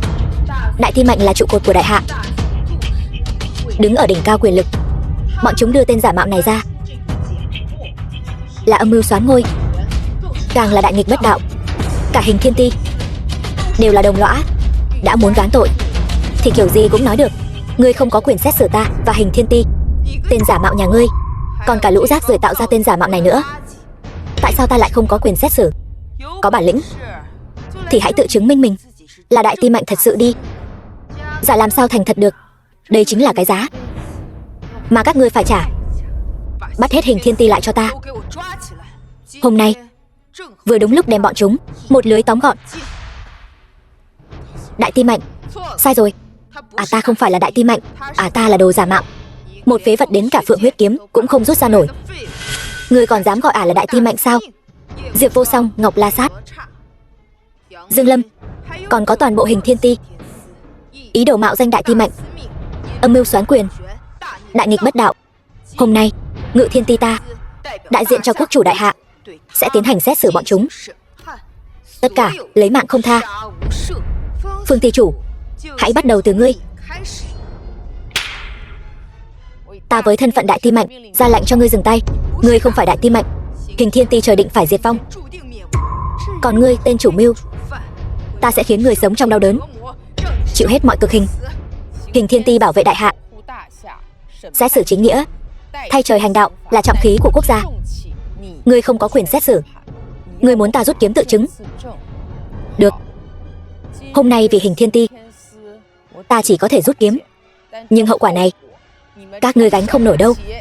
Nếu ngươi thật sự rút được kiếm, Ngự Thiên Ti ta nguyện lấy mạng để đền, chuộc tội mạo phạm đại ti mạnh. Thế nào? Một lời đã định. Ngươi nhìn cho kỹ.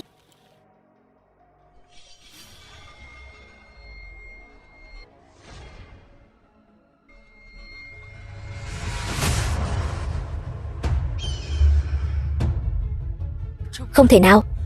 Sao ta có thể rút được phượng huyết kiếm? Ngươi không phải nói là giả sao? Không đúng, ta phải là giả chứ.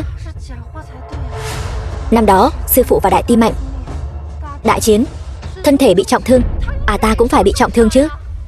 Liễu Sinh Nhất Lang đúng là cao thủ hàng đầu, nhưng luận thực lực ta vốn đã hơn hắn. Thêm vào đó, với sự gia trì của phượng huyết kiếm, hắn căn bản không thể làm ta bị thương.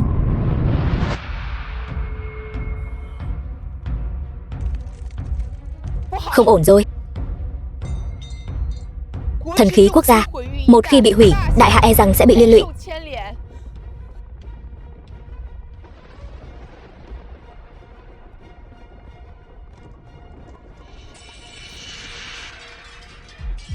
Chuyện này là sao? Đồ ngu xuẩn như người ép ta rút kiếm tự chứng. Giờ thì thần kiếm đã vỡ, khiến trời nổi giận, liên lụy đến đại hạ. Nếu sau này bá tánh chịu khổ. Ngươi khó mà trốn tránh trách nhiệm. Ngươi vừa mới nói, nếu chứng minh được thân phận đại tim mạch, Ngự Thiên Ti ngươi nguyện lấy mạng để đền. Giờ thì hủy hoại thần kiếm, tội thêm một bậc. Tính sao đây? Ngự Thiên Ti ngươi lấy việc công làm việc tư, âm mưu tiêu diệt toàn bộ Hình Thiên Ti, chấp pháp công minh. Đừng làm ô nhục 4 chữ này. Ở trong lãnh thổ đại hạ, bất kỳ cơ quan nào nếu không có sự cho phép của Diệp Vô Song ta thì không thể tồn tại. Ngự Thiên Ti của ngươi ngay từ đầu đã là một sai lầm, vừa không tính là chấp pháp, cũng không có quyền chấp pháp. Đại Ti Mạnh, ngươi thật sự cho rằng ngươi có thể một tay che trời sao? Đằng sau ta là Trấn Nam Vương, ông ấy là thúc thúc của quốc chủ đại hạ. Ngươi tốt nhất nên nhận tội chịu trói, nếu không nữ nhân này câu kết với ngoại địch, bách hại Hình Thiên Ti, phá hoại trấn quốc thần kiếm, tội không thể dung tha, đã bị ta tại chỗ xử tử. Hôm nay Ngự Thiên Ti sẽ bị giải tán. Tất cả những kẻ có dính líu bách hại Hình Thiên Ti, làm tay sai cho hổ, nếu tự thú tại chỗ, vẫn còn một con đường sống. Nếu còn dám phản kháng, luận tội mà xử. Ai tán thành, ai phản đối?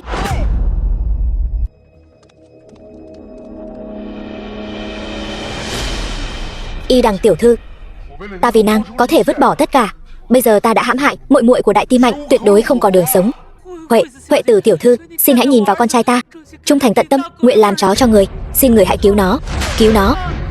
Y Đằng Huệ Tử, lúc ngươi mang cái con bụng bự đó tới, có nói nàng ta là muội muội của Đại Ti Mạnh đâu. Bây giờ chúng ta tiêu đời rồi, phải làm sao đây? Chúng ta bị người hại mất mạng rồi. Không, các ngươi đừng hoảng. Y Đằng Huệ Tử, ta cho ngươi cơ hội cuối cùng, nói ra tung tích của muội muội ta, có thể cho ngươi lên đường không quá đau đớn. Nếu Đại Ti Mạnh lấy mạng ta thì đừng hòng gặp lại muội muội ngươi nữa. Nhưng cũng may, trên đường xuống Hoàng Tuyền có muội muội ngươi làm bạn, cũng không cô đơn.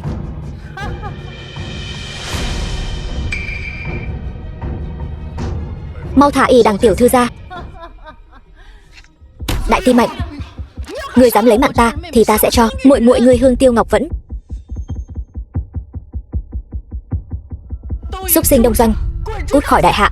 Người đại hạ đối mặt với ân nhân cứu mạng của mình mà không hề có chút cảm kích nào.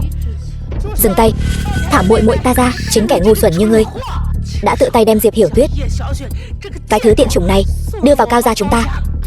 Nhưng mà tính ra thì ta nên được xem là muội phu của ngươi nhỉ? Muội muội của ngươi thật sự rất mướt đấy.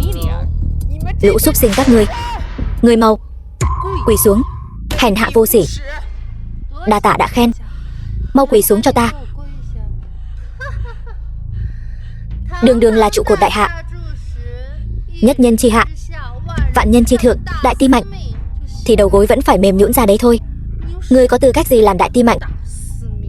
Ta nói cho ngươi biết, bây giờ ngươi thả muội muội ta ra, ta còn có thể chừa cho ngươi một con đường sống. Ngươi dám uy hiếp ta? Lại đây, cho con tiện nhân này một nhát dao. Dừng tay, muốn ta dừng tay cũng được.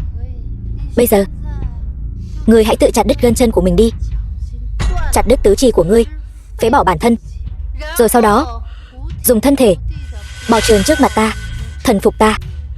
Ta sẽ thả muội muội của ngươi. Thế nào? Điều này không thể nào. Ta là Đại Ti Mạnh, người bảo vệ đại hạ, phụng thiên chấp pháp. Vậy thì không còn gì để nói nữa.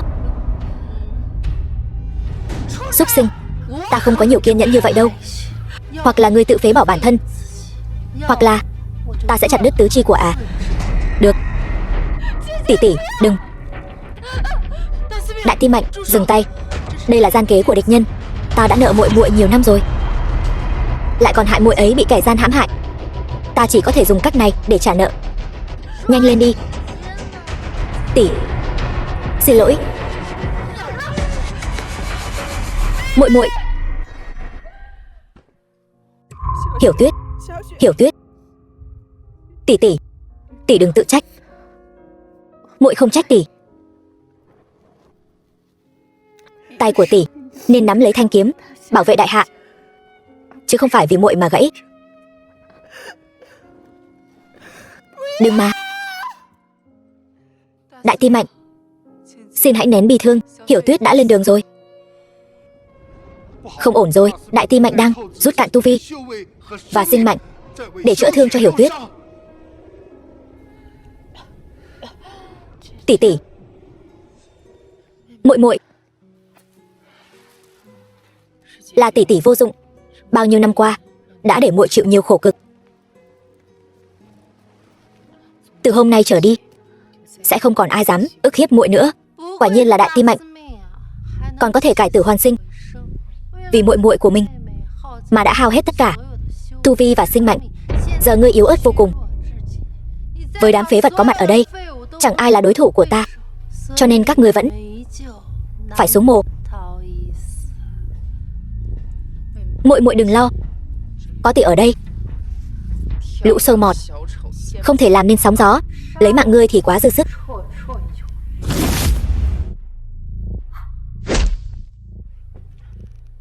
Lũ súc vật các ngươi hại gia đình ta, gây loạn đại hạ. Hôm nay nợ nước thù nhà, thù mới hận cũ. Ta sẽ bắt các ngươi trả giá bằng máu, thanh toán sòng phẳng. Liễu Sinh kiếm thánh, nay hắn không chỉ thương thế đã khỏi, mà thực lực dường như còn tiến thêm một bước. Trước đây đại ti mạnh phải nhờ Phượng huyết kiếm mới chiến thắng được cao thủ số 1 đông doanh. Nay đại ti mạnh thân thể suy nhược, tu vi giảm sút, Phượng huyết kiếm đã vỡ, làm sao có thể chống đỡ được.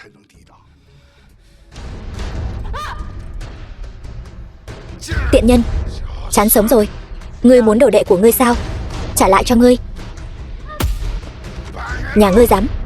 Diệp Vô Song, 5 năm trước ta không thể lấy mạng được ngươi. Lần này ngươi tuyệt đối sẽ không còn cơ hội nữa. Liễu Sinh kiếm thánh, vô địch thiên hạ.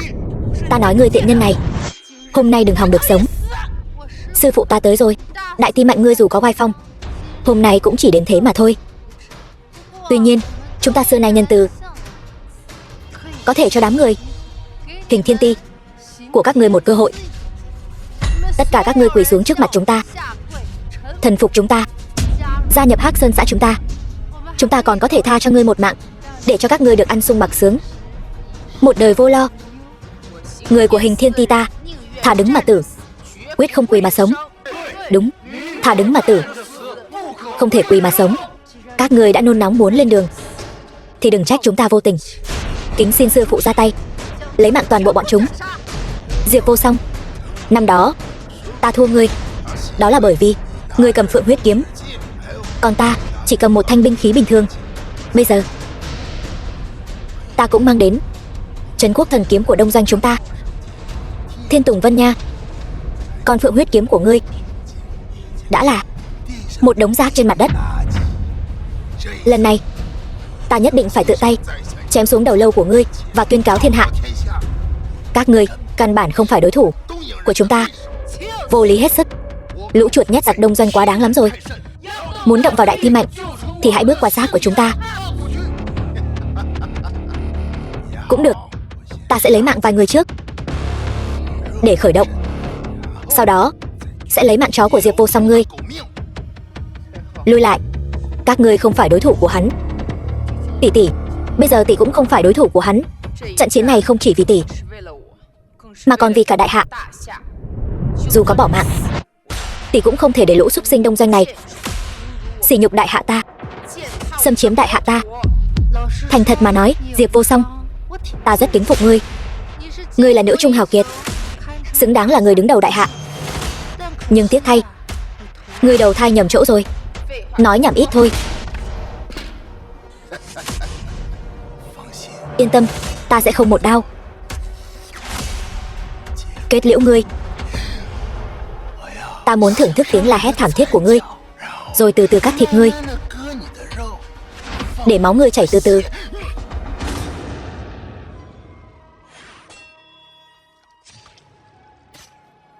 Tên Liễu Sinh Nhất Lang này căn bản không hề nghiêm túc khi đối quyết với đại ti mạnh. Hắn đang đùa giỡn với đại ti mạnh. Mỗi đao của hắn đều có thể lấy mạng đại ti mạnh, nhưng mỗi lần đều chỉ làm đại ti mạnh bị thương. Không chỉ là đùa giỡn, mà đúng là hành hạ. Tỷ tỷ đừng mà. Tỷ tỷ đừng đánh nữa, chúng ta về nhà thôi.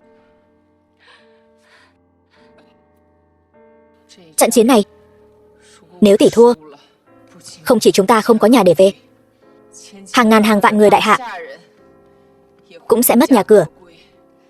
Là người đại hạ, chúng ta có thể đổ máu, có thể hy sinh, nhưng tuyệt đối không được nhận thua, càng không được khuất phục. Đừng đánh nữa chị ơi, là người đại hạ, chị phải vì đại hạ đổ giọt máu cuối cùng. Không, Đại Ti Mạnh, ngươi đã đổ máu quá nhiều rồi, không thể lúc nào cũng để ngươi xông pha lên trước. Bây giờ đến lượt chúng ta đổ máu. Đúng vậy, ta thật sự rất cảm động. Được, các ngươi cùng nhau đổ máu đi, ta muốn xem thử các ngươi có bao nhiêu máu mà đổ. Đừng, xúc sinh, ngươi có gì thì nhắm vào ta, muội muội ta là người thường, cô ta ngàn vạn lần không nên đầu thai làm muội muội của ngươi. Tuy ta là người thường, nhưng ta không sợ các ngươi. Tỷ tỷ, tỷ đã bảo vệ muội bấy lâu nay, lần này đến lượt muội bảo vệ tỷ. Không sợ sao? Muội muội, tỷ tỷ, muội không đau. Không đau. Ngươi có ác hơn, tàn nhẫn hơn, có mạnh hơn nữa, ta cũng không sợ ngươi.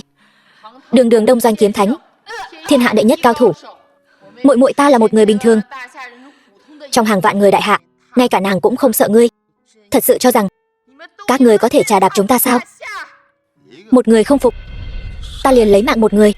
Hai người không phục, ta liền lấy mạng một đôi. Vạn người không phục, ta liền chém hết cả vạn. Vậy thì bắt đầu từ nàng ta vậy.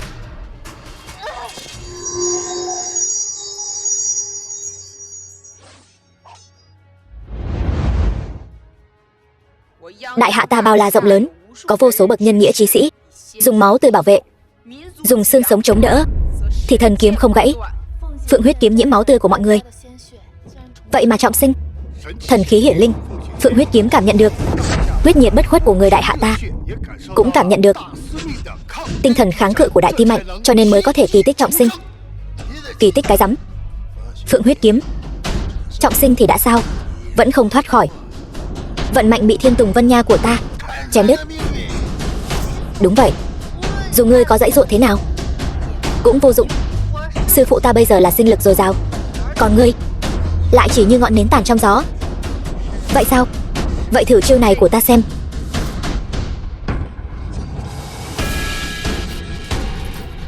Tỷ tỷ, không. Cho dù Phượng huyết kiếm được trọng sinh thì đã sao? Các người vẫn định sẵn thất bại.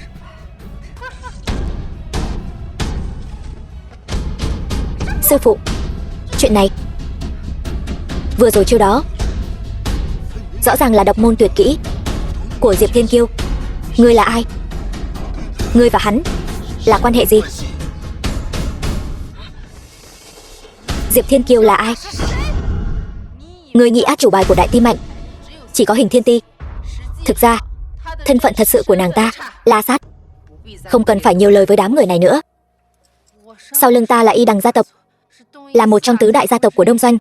Chúng ta nắm giữ 1/4 tài sản và quyền lực của Đông Doanh. Ngươi thả ta ra, ta sẽ chia sẻ tất cả với ngươi. Nếu ngươi lấy mạng ta, ngươi sẽ phải đối mặt với sự trả thù của Y Đằng gia tộc và cả quốc gia chúng ta. Ngươi gây loạn Giang Nam, tàn sát quốc dân đại hạ, đừng nói là Y Đằng gia tộc và sự trả thù của bọn chúng, dù cho trời sập đất nứt, ngươi cũng đừng hòng sống sót. Dừng tay. Xem ra Đại Ti Mạnh muốn đại diện cho đại hạ và khai chiến với chúng ta. Y Đằng Hiền Nhị, gia chủ gia tộc Y Đằng. Cha, cứu con. Con gái yên tâm, có cha ở đây, không ai dám động đến con.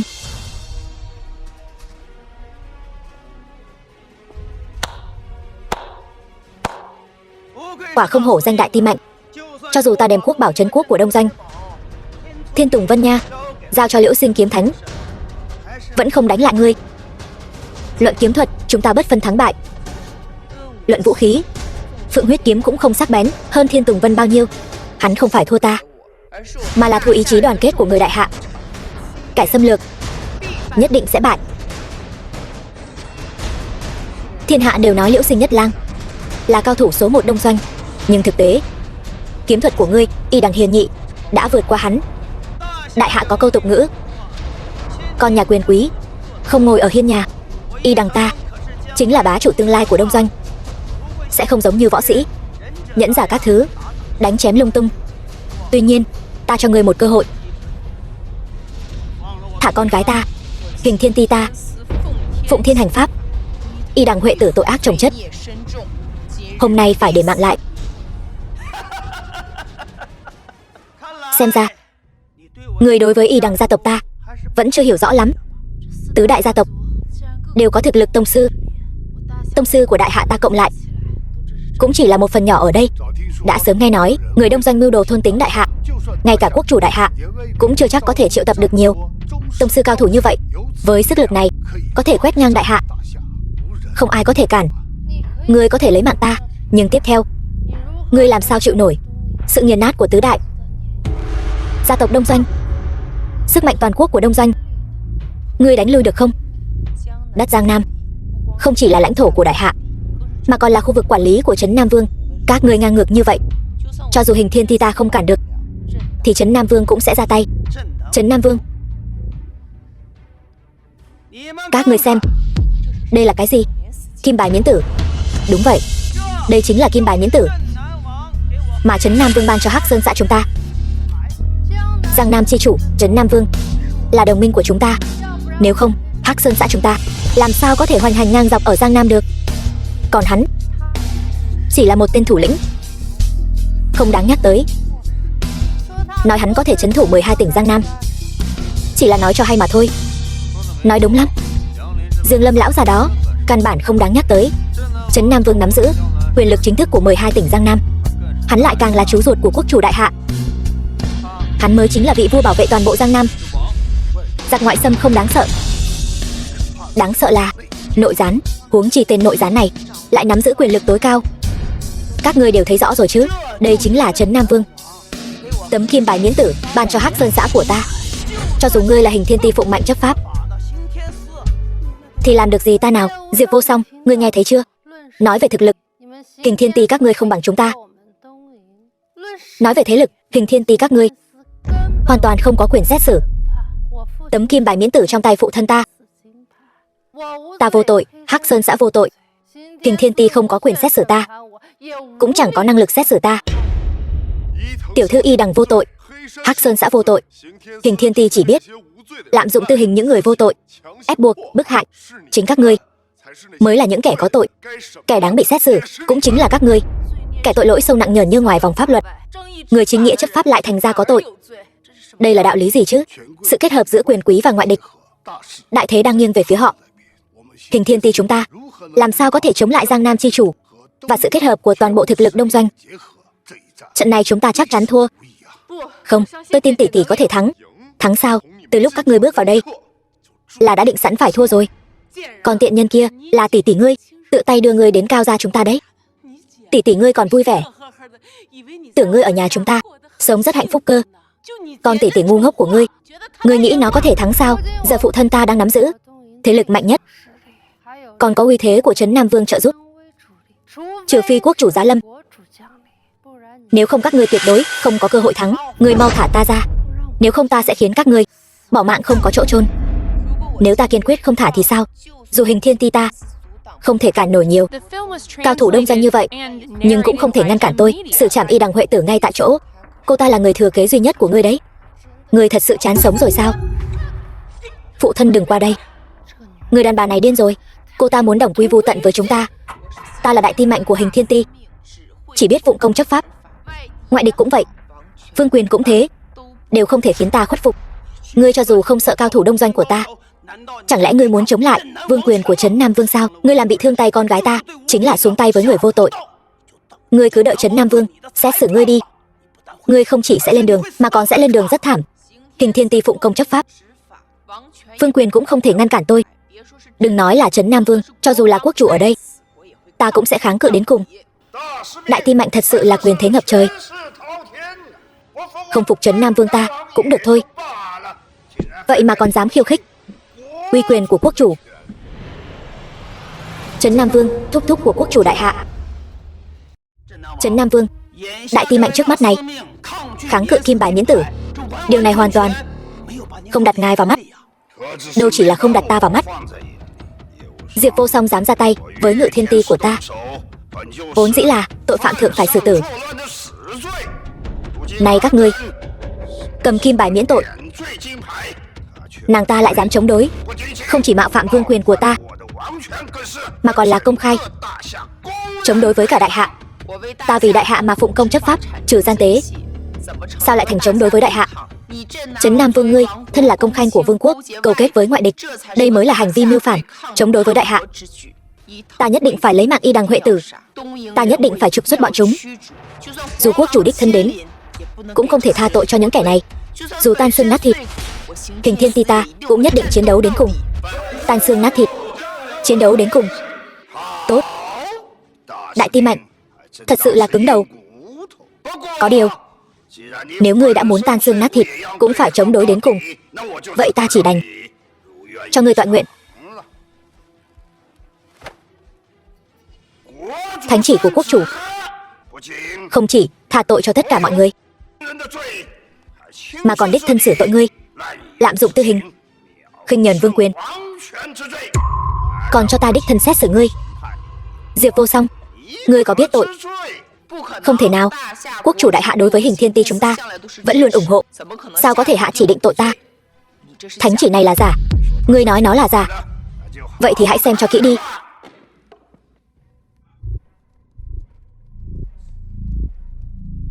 Thánh chỉ có thể làm giả, nhưng ngọc tỷ đại ấn trên đó thì không thể làm giả. Chẳng lẽ quốc chủ đại hạ cũng từ bỏ Hình Thiên Ti chúng ta, cũng từ bỏ Đại Ti Mạnh chúng ta rồi?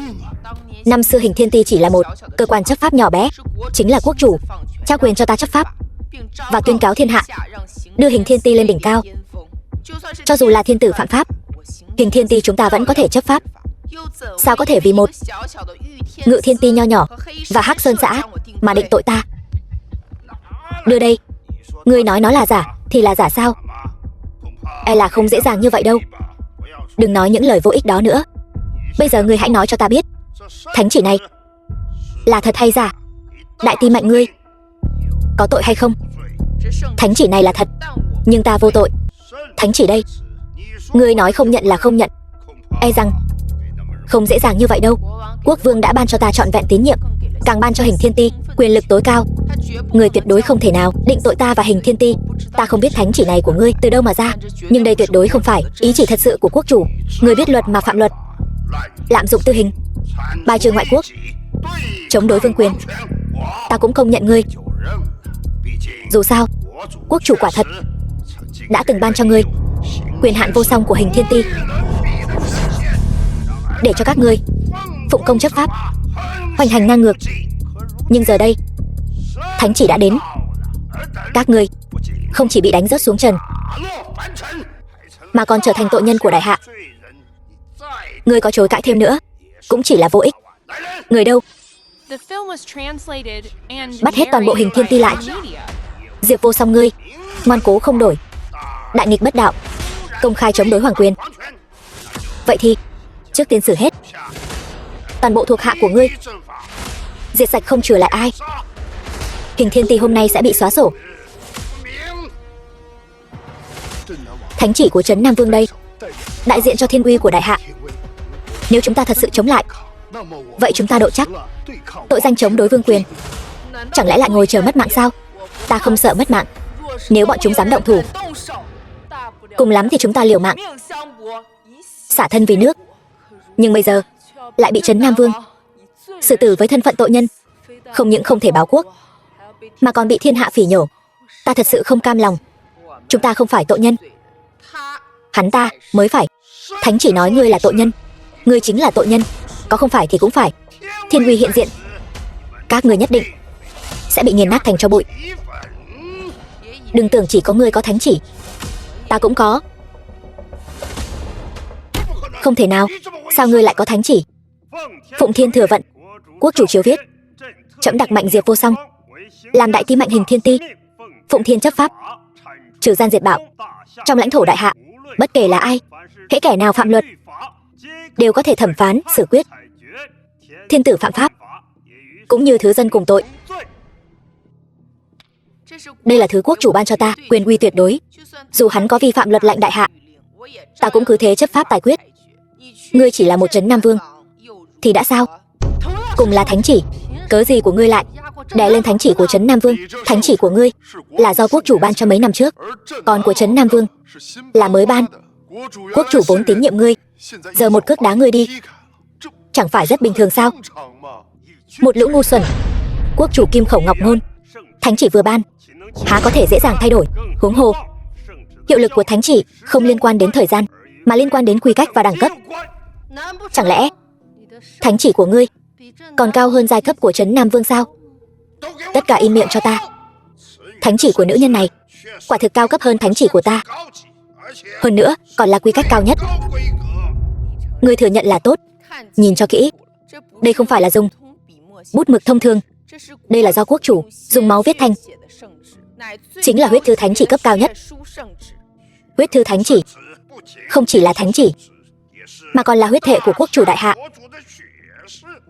Thệ ngôn của quân vương há có thể tùy tiện vi phạm. Trấn Nam Vương, ngươi có ý gì?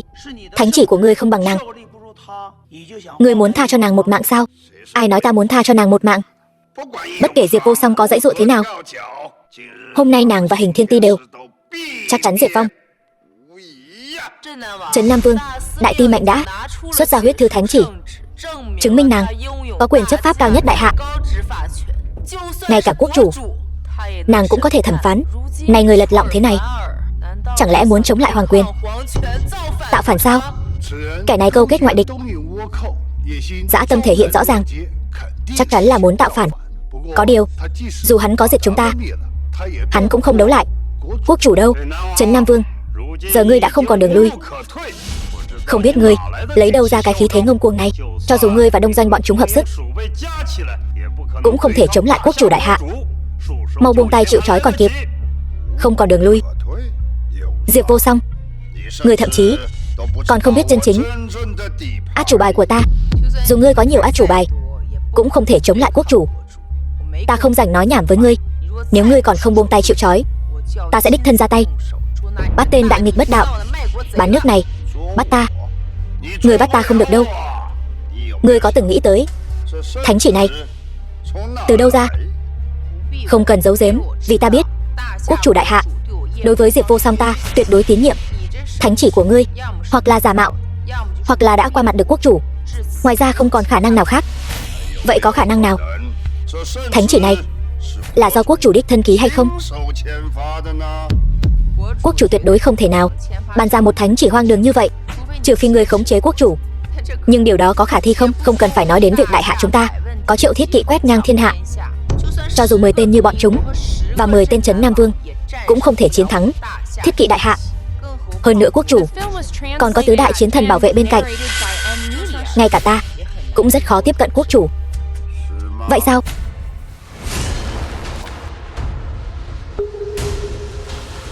Người xem, đây là ai nào? Quốc chủ. Quốc chủ đại hạ bị Trấn Nam Vương bắt rồi. Không thể nào, tứ đại chiến thần lại là những cao thủ tuyệt thế. Trấn Nam Vương và bọn chúng dù mạnh đến đâu cũng không thể nào bắt cóc quốc chủ được. Ta đoán là Trấn Nam Vương có dã tâm bừng bừng, đã tìm một quốc chủ giả mạo để thế thân, muốn nhân cơ hội này để uy hiếp tỷ tỷ ta. Rất có khả năng Trấn Nam Vương sai lầm nối tiếp sai lầm, trước tiên là câu kết với bọn chúng, bây giờ lại mạo phạm vương quyền, giờ lại tìm một quốc chủ giả, hoàn toàn trở thành một tên phản tặc đại nghịch bất đạo. Nghe rõ chưa Trấn Nam Vương? Ngươi tưởng tìm một quốc chủ giả đến đây là có thể lừa gạt được chúng ta sao? Ngươi thật sự cho rằng chúng ta và Đại Ti Mạnh đều là kẻ ngu ngốc sao? Các ngươi nói ta tìm một quốc chủ giả. Được thôi, vậy thì mời Đại Ti Mạnh đến nói cho các ngươi biết, người này rốt cuộc là thật hay giả. Bị vạch trần rồi thì bắt đầu nói năng lung tung, đây chính là giả. Cần gì phải đợi Đại Ti Mạnh đến vạch trần đó là quốc chủ thật? Điều này sao có thể như vậy được? Trấn Nam Vương căn bản không có năng lực bắt cóc quốc chủ, làm sao có thể mang quốc chủ thật đến đây? Cái thứ khí vận gia thân khốn kiếp gì đó đều là thứ hư vô. Hôm nay chỉ cần diệt trừ các ngươi, ta chính là chủ của đại hạ. Cao thủ Trấn Nam Vương phủ, tất cả xông lên cho ta. Trấn Quốc Ngọc Tỷ ở đây, ai dám tiến lên?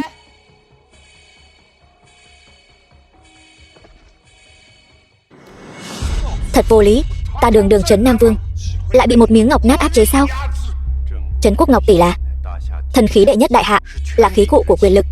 Ngay cả ta đối mặt với Ngọc Tỷ cũng chỉ có thể thần phục. Hoàng thúc, hãy quay đầu đi. Hoàng vị không phải thứ người có thể chạm vào. Người cùng đám chuột nhắt này câu kết với nhau, chẳng khác nào bảo hổ lột da. Đừng hòng, đại hạ chi chủ phải thuộc về ta. Bây giờ người và tiện nhân Diệp Vô Song chiếm thượng phong thì cũng đừng có đắc ý. Đồng minh hùng mạnh phía sau ta còn chưa ra tay. Huống chi Ngọc Tỷ trấn quốc này có thể áp chế được người đại hạ, không động được đến bọn họ đâu. Đúng vậy, hiện nay những tông sư đỉnh cấp của đông doanh ta đều ở đây. Với thực lực của họ, trừ phi các người đại hạ, 4 đại chiến thần và Diệp Vô Song cùng liên thủ, nếu không thì không thể chiến thắng được. Võ sĩ của tứ đại gia tộc là nền tảng tối hậu của cả đông doanh. Kình Thiên Ti và Diệp Vô Song đều không thể ngăn cản được. Huống chi năng lực của phụ thân ta không hề thua kém sư phụ ta. Có ông ấy ở đây, Diệp Vô Song chỉ có thể ngoan ngoãn chầu trời. Y Đằng Hiền Nhị đã đạt đến thần cảnh, ông ta ra tay thì vẫn có thể diệt trừ Diệp Vô Song. Chỉ diệt trừ Diệp Vô Song thì quá vô vị. Hay là chúng ta chơi một ván lớn. Diệp Vô Song, ngươi và ta đánh cược một phen thế nào? Đánh cược, ngươi và ta quyết đấu một trận sống mái. Y Đằng Hiền Nhị, ngươi vượt quá giới hạn rồi. Ta cho ngươi đến đây là để trừ khử Diệp Vô Song, không phải để ngươi đến đây chơi cái trò cá cược gì đó. Ngươi lần này đến đây là để giúp ta chiếm lấy đại hạ, chứ không phải. Ngươi khốn kiếp. Y Đằng Hiền Nhị, ta cho ngươi đến đây là để giúp đỡ. Ngươi vậy mà dám làm trái lệnh ta, dám phản chủ. Phản chủ? Trấn Nam Vương, thuộc hạ của ngươi, ngay cả một kiếm của Diệp Vô Song cũng không đỡ nổi, hoàn toàn là một lũ phế vật. Ngươi muốn làm quốc chủ đại hạ, nhưng ngươi lại không được sự phù hộ của đại hạ. Ngay cả ông trời cũng không công nhận ngươi. Ngươi dựa vào cái gì mà làm chủ nhân của ta? Trấn Nam Vương, ngươi đừng quên, ban đầu chúng ta chỉ là giúp đỡ lẫn nhau. Bây giờ ngươi bảo chúng ta chém Diệp Vô Song cũng phải trả một cái giá chứ. Hơn nữa ngươi chỉ là người đại hạ, dựa vào cái gì mà làm chủ nhân của chúng ta? Ngươi, các ngươi, được lắm. Lão Phu thật sự là mưu toan liều lĩnh. Nhưng mà các ngươi đừng vui mừng quá sớm. Phía sau ta còn có sự tồn tại mạnh mẽ mà các ngươi không biết đâu. Ta không quan tâm thế lực phía sau ngươi mạnh đến đâu, nhưng ngươi dám chắc hắn sẽ luôn hợp tác với ngươi không? Ngươi có ý gì? Còn ý gì nữa? Ta không quan tâm bọn họ là ai. Điều họ coi trọng chính là việc ngươi có thể đoạt được ngôi vị quốc chủ, mới chọn hợp tác với ngươi. Còn thực tế thì ngươi chỉ là một tên phế vật. Ngươi căn bản không đoạt được ngôi vị quốc chủ, mà giờ đây ta có thể làm được. Ngươi nói những kẻ sau lưng ngươi có vứt bỏ ngươi mà chọn hợp tác với ta không? Lũ các ngươi, cái lũ lật lọng các ngươi, chính ngươi chẳng phải cũng bán đứng lợi ích quốc gia, làm gian tế đó sao? Chúng ta như nhau cả thôi. Các ngươi nói nhảm đủ chưa? Ta không thể nào đánh cược bất cứ điều gì với các ngươi. Muốn đánh thì đánh, dù có chảy hết giọt máu cuối cùng, ta cũng sẽ bảo vệ đại hạ. Thêm lời nhảm nhí nữa, ta lấy mạng quốc chủ của ngươi. Vô Song, mau dẫn người của ngươi đi. Núi còn cây sẽ còn, chẳng lo thiếu củi đốt. Cầm Ngọc Tỷ trấn quốc, triệu tập tứ đại chiến thần, đuổi lũ chuột nhắt đông doanh này ra khỏi đại hạ. Không được làm hại quốc chủ. Ngươi dù có đi cũng chỉ có một mình ngươi trốn thôi. Nếu ngươi đi, ta sẽ đem quốc chủ đại hạ, cả Hình Thiên Ti của ngươi và cả muội muội mà ngươi yêu quý nhất, lấy mạng toàn bộ, băm nhỏ cho chó ăn. Ngươi muốn đánh cược thế nào? Trong này ắt có âm mưu. Đại Ti Mạnh không thể ứng chiến. Ta tất nhiên biết trận chiến này ắt có âm mưu, nhưng ta cũng không thể trơ mắt nhìn các ngươi hy sinh. Hy sinh vì nước là vinh hạnh của ta. Không, ngươi còn một nhiệm vụ nữa. Nay đại hạ đã ở bên bờ vực sụp đổ, ngươi hãy đến Thiên Kiêu Điện tìm người đàn ông đó, nói với ông ấy ta thừa nhận ông ấy là cha ta, xin ông ấy quay về đại hạ cứu vớt chúng sinh. Đại Ti Mạnh yên tâm, La Sát nhất định hoàn thành nhiệm vụ. Muốn đi tìm viện binh sao? Mạng của Hình Thiên Ti các ngươi và mạng của quốc chủ các ngươi đều nằm trong tay chúng ta. Cầu cứu cũng vô ích thôi, đúng không? Không sai, dù là tứ đại chiến thần cũng không cứu được quốc chủ của các ngươi. Vô phương rồi. Đại hạ bây giờ đã là vật trong túi ta rồi.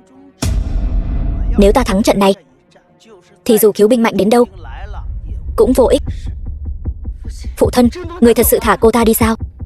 Nếu các ngươi không để La Sát rời đi thì các ngươi cũng đừng hòng đánh cược với ta. Đến lúc đó đồng quy vu tận. Ngươi cái gì cũng không có được. Bây giờ đại kế hoạch của ta là quan trọng nhất. Nếu ta thắng trận này thì Diệp Vô Song ngươi dù có bao nhiêu cứu binh cũng vô dụng. Ngươi muốn đánh cược thế nào? Vậy thì dùng chúng ta làm vật đặt cược. Thế nào? Hôm nay nếu ta thắng, ta sẽ cắt đôi đại hạ ngươi. Thế nào? Đại Tim Mạnh không thể đánh cược. Một khi đại hạ mất đi, cuối cùng sẽ thiên tai nhân họa liên miên. Người đại hạ sẽ trở nên yếu ớt đến cuối đời, bệnh tật triền miên. Kháo Sơn Vương nói không sai. Vô Song, mau đi đi. Đại hạ của ta gắn liền với vận mạnh của mỗi người dân đại hạ. Một khi mất đi, cả đại hạ sẽ trở thành dưỡng chất cho bọn Đông Doanh, sẽ gặp thiên tai liên tiếp, cuối cùng trở thành nô lệ của bọn chúng, mãi mãi bị chà đạp dưới chân. Vô Song, mau đi đi. Nếu ngươi không ứng chiến, ta sẽ lấy mạng hắn. Sau đó ta sẽ khơi dậy chiến sự. Đến lúc đó sẽ là cảnh sinh linh đồ thán. Đại hạ các ngươi cũng sẽ không có ngày nào yên ổn. Diệp Vô Song, vậy nên trận chiến này ngươi không thể trốn thoát. Đấu với ta, ít nhất ngươi còn có cơ hội thắng, phải không? Sai rồi, ta muốn chiến đấu. Chỉ có chiến đấu đến cùng mới có hy vọng chiến thắng. Nếu ta lâm trận bỏ chạy, bọn chúng vẫn sẽ xâm lược. Khi đó chiến hỏa lan tràn, người bị thương chính là bách tính. Diệp cô nương thật sự là nữ trung hào kiệt, lo cho nước lo cho dân. Nếu đã vậy thì chúng ta hãy quyết chiến. Cuộc chiến hôm nay, các vị tông sư đỉnh cấp ở đây, hãy trợ giúp ta một tay. Hôm nay nếu ta thắng trận này, nhất định sẽ dùng Thiên Tùng Vân Nha chém đứt đại hạ. Không ổn rồi, cao thủ Đông Doanh đang truyền toàn bộ công lực vào trong người Y Đằng Hiền Nhị. Sức mạnh của tỷ tỷ ta vốn đã suy giảm nhiều, mà Y Đằng Hiền Nhị lại có sức mạnh ngang ngửa với Liễu Sinh Kiếm Thánh. Bây giờ lại có thêm cao thủ truyền công cho hắn, tỷ tỷ ta càng không thể đánh lại. Không chỉ vậy, ngươi xem trên cổ hắn, khí vận văn thân là biểu tượng của quốc chủ và người kế vị. Đúng vậy, hắn không chỉ nhận được công lực truyền thừa của tất cả cao thủ, hắn chính là người kế vị quốc chủ. Y Đằng Hiền Nhị trở thành người kế vị quốc chủ thì sao chứ? Thiên Tùng Vân Nha kiếm và Phượng Huyết kiếm đều là khí vận thần kiếm, sử dụng nó uy lực cũng sẽ tăng gấp bội. Nhưng Đại Ti Mạnh cũng là người kế vị quốc chủ, nàng cũng có khí vận thần binh. Phượng Huyết kiếm, Thiên Tùng Vân Nha kiếm là trấn quốc thần kiếm của Đông Doanh quốc, cũng là khí vận thần kiếm đỉnh cấp, cũng giống như kiếm hiên viên của đại hạ chúng ta. Nhưng kiếm Phượng Huyết lại không phải. Bây giờ công lực và vũ khí của Vô Song đều kém hơn bọn chúng. Việc này phải làm sao? Ngươi đã nghe rõ rồi chứ? Lần này ngươi chắc chắn thua. Bây giờ thắng bại vẫn chưa phân. Ngươi bây giờ nói lời này e là quá sớm rồi.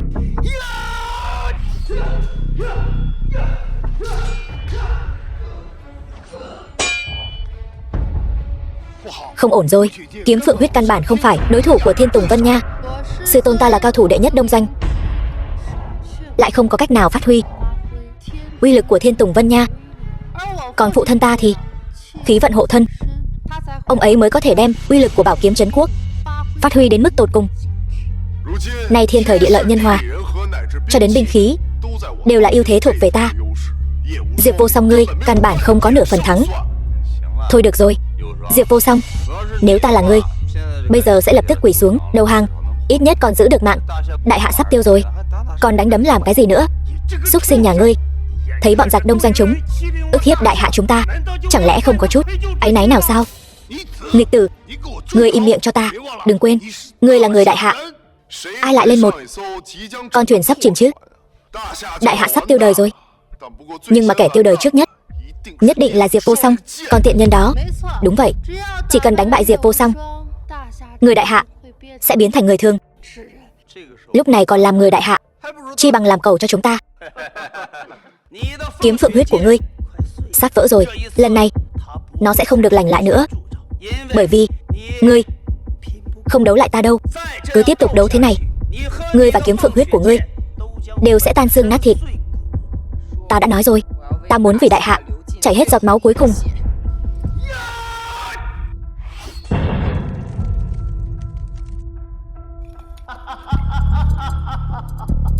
Kiếm Phượng Huyết vỡ rồi, nó không còn cơ hội được lành lại nữa. Kiếm Phượng Huyết biến mất rồi, đại hạ bị suy yếu đi một phần. Ván này ta thắng. Phụ thân, thừa dịp nàng ta suy yếu, lấy mạng nàng ta rồi đoạt lấy long mạch của đại hạ. Được. Hiên viên. Vô song, nhận kiếm. Kiếm hiên viên. Quốc chủ đại hạ bằng lòng giao bảo vật trấn quốc cho Diệp Vô Song ngươi. Chẳng lẽ ông ta muốn thoái vị sao? Quốc gia nguy cấp, đứng bên bờ tồn vong, nó đối với ta mà nói chỉ là biểu tượng của quyền lực. Kiếm hiên viên chỉ có trong tay Vô Song mới có thể phát huy được thần lực của nó để chống lại đám cường đạo tặc khấu các ngươi. Có hiên viên kiếm rồi thì Diệp Vô Song cũng chưa chắc là đối thủ của Y Đằng Hiền nhị.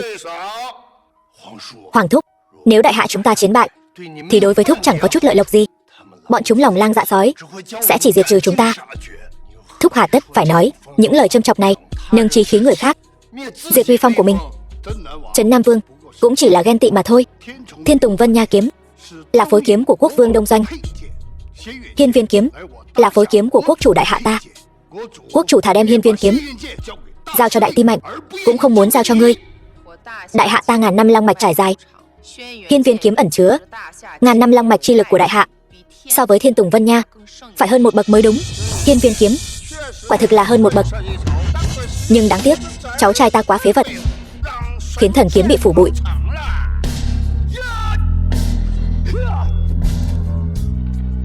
Cho dù có hiên viên kiếm trong tay thì đã sao, vẫn đánh không lại ta. Thiên Tùng Vân Nha mới là mạnh nhất.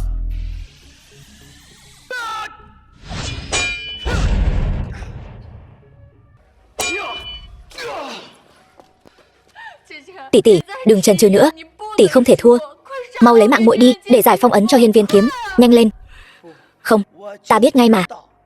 Ngươi không nỡ lấy mạng muội muội ruột của mình. Cái gì mà đại nghĩa quốc gia, sao có thể so sánh với muội muội ruột của ngươi? Người đại hạ chính là như vậy, miệng luôn nói vì nước vì dân, thực chất chỉ là ích kỷ.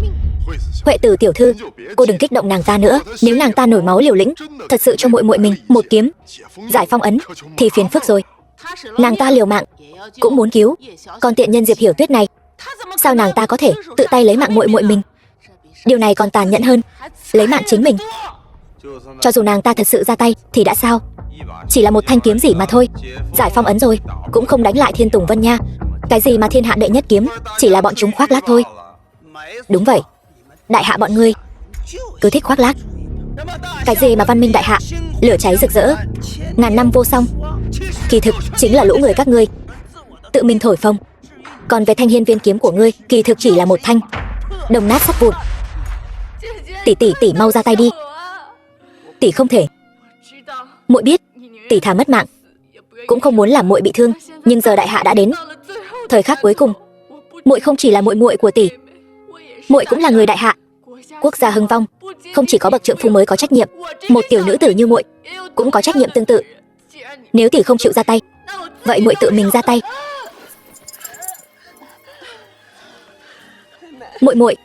Muội là người thân duy nhất của tỷ. Tỷ không thể mất muội. Tỷ, nếu hôm nay tỷ thua, vô số người đại hạ sẽ mất đi người thân của mình. Quốc gia hưng vong, ai cũng có trách nhiệm. Đây là đạo lý tỷ dạy muội. Muội đừng rời xa ta. Tỷ không thể thua. Trấn chỉnh lại tinh thần, nhất định phải thắng. Hiên viên kiếm sắp được giải phong ấn rồi sao Hoàng thúc? Tại sao hiên viên kiếm vẫn chưa được giải phong ấn? Không đúng, ta không nhớ nhầm mà. Ta đoán không sai, thanh hiên viên kiếm này chính là một trò lừa bịp. Cái gì mà thần kiếm ngàn năm, kỳ thực nó chỉ là một đống đồng nát sắt vụn. Chỉ có Thiên Tùng Vân Nha của Đông Doanh chúng ta mới là thần kiếm đệ nhất thiên hạ. Ta hiểu rồi, sở dĩ hiên viên kiếm chưa được giải phong ấn là bởi vì người Diệp Vô Song yêu thương sâu sắc. Không chỉ có muội muội của nàng còn lo cho thiên hạ, lo cho Hình Thiên Ti. Có lẽ để người của Hình Thiên Ti hiến máu mới có thể giải phong ấn được thanh kiếm này. Hoàng thúc, ông rõ ràng là đang lừa gạt.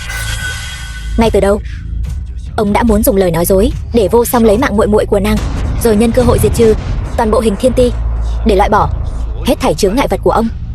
Đúng không? Ta đã cướp cả hoàng vị của ngươi rồi, còn muốn đại hạ diệt vong làm gì? Tin hay không tùy các ngươi. Diệp Vô Song, ta thật sự rất khâm phục ngươi. Ngươi biết rõ sẽ bỏ mạng mà vẫn muốn quyết chiến với ta đến cùng. Một người như ngươi, bỏ mạng thật đáng tiếc. Gia nhập chúng ta đi. Ta cho ngươi cơ hội cuối cùng. Dừng tay, thả Đại Tim Mạnh ra.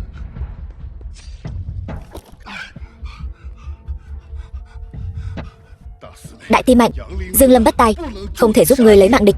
Hôm nay, Hiên Viên kiếm để giải trừ phong ấn, còn cần máu của Hình Thiên Ti. Hôm nay, ta sẽ dùng máu của ta. Đồ ngu, các ngươi đều bị Trấn Nam Vương lừa rồi. Hiên Viên kiếm này chỉ là một đống đồng nát, cho dù có bao nhiêu máu cũng không thể đánh thức nó. Lão già này đi cũng đáng đời, cứng đầu cứng cổ, sống cũng chỉ làm ta thêm bực mình.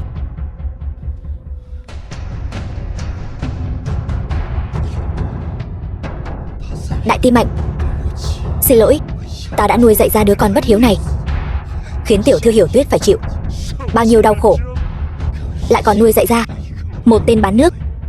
Hôm nay ta sẽ lấy thân phận người của Hình Thiên Ti tế máu cho thần kiếm, hy vọng có thể chuộc tội, càng hy vọng có thể đánh thức Hiên Viên kiếm.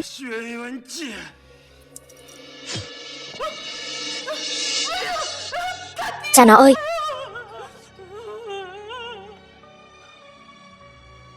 Hiên Viên kiếm, ngươi hãy tỉnh lại đi, cứu lấy đại hạ của chúng ta.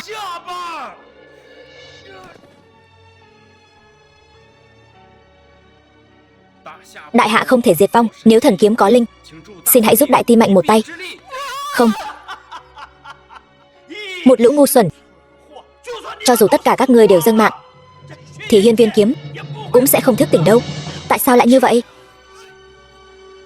Thiên Mạnh không thuộc về đại hạ, thần kiếm không thể giải phong ấn. Chúng ta thua rồi. Nhưng người đại hạ chúng ta từ trước đến nay đều sẵn sàng xả thân vì nước, cho dù phải bỏ mạng cũng phải chiến đấu đến cùng, thiêu thân bằng lửa. Y Đằng Hiền Nhị, tới đi. Ta đã nói rồi, máu chảy nhiều hơn nữa cũng vô ích thôi. Diệp Vô Song, dù ngươi có chống cự thế nào cũng vô ích thôi. Hôm nay ta sẽ tiễn ngươi xuống địa phủ để ngươi cảm nhận Thiên Tùng Vân Nha của ta sắc bén đến nhường nào. Đó cũng là vinh hạnh của ngươi.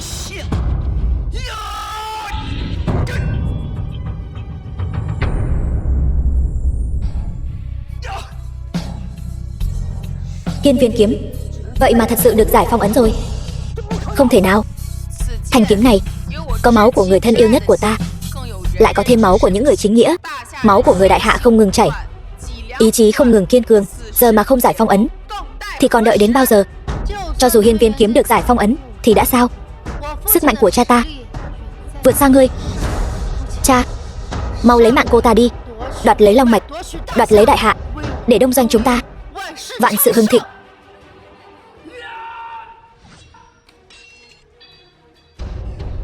Tất cả xông lên cho ta, lấy mạng Diệp Vô Song. Đông doanh vạn tuế.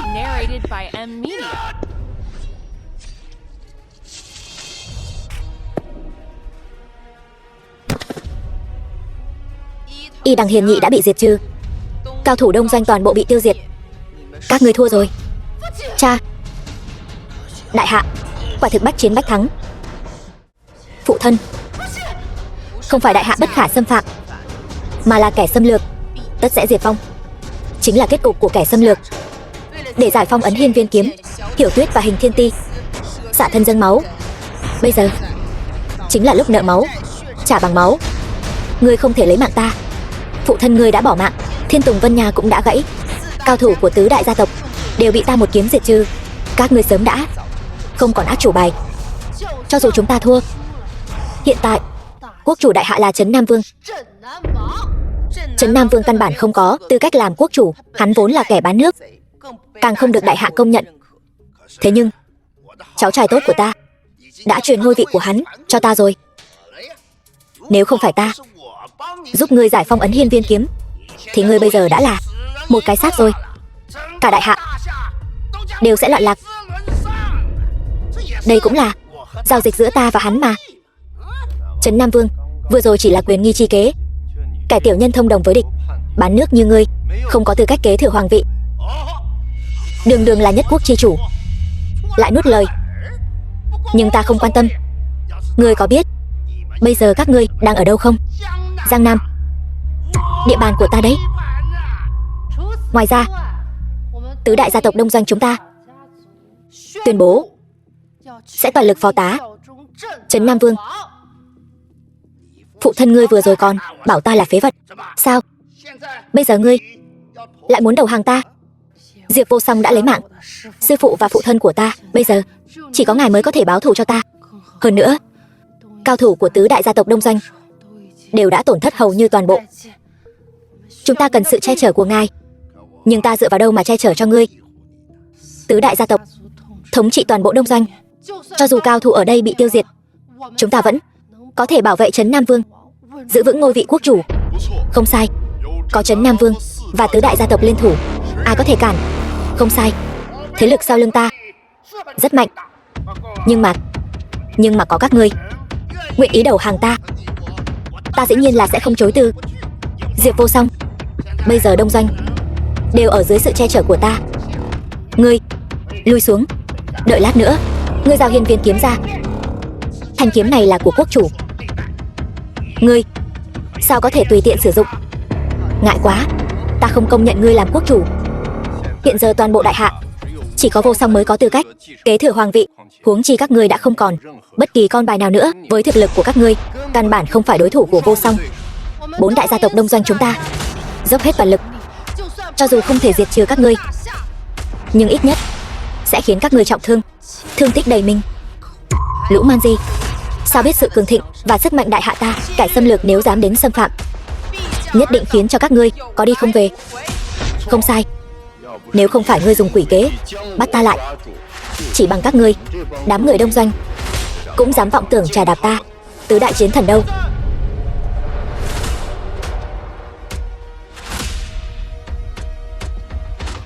Tứ đại chiến thần? Sao có thể? Ta không phải đã lệnh cho người của Thiên Kiêu Điện kiềm chế bọn họ sao? Sao bọn họ lại rảnh rỗi đến cản đường? Xong rồi, toàn bộ xong rồi. Tứ đại chiến thần này mỗi người đều là cao thủ đỉnh cao, phía sau bọn họ còn có Triệu Hùng binh. Đây chính là lực lượng mạnh nhất của đại hạ. Bọn họ bây giờ đến Giang Thành. Trấn Nam Vương xong đời rồi. Xong rồi. Thanh Long hộ giá chậm trễ. Thanh Long, xin quốc chủ thứ tội, xin đại ti mạnh thứ tội. Điều này không thể nào. Không có gì là không thể. Ngươi còn không mau buông tay chịu trói.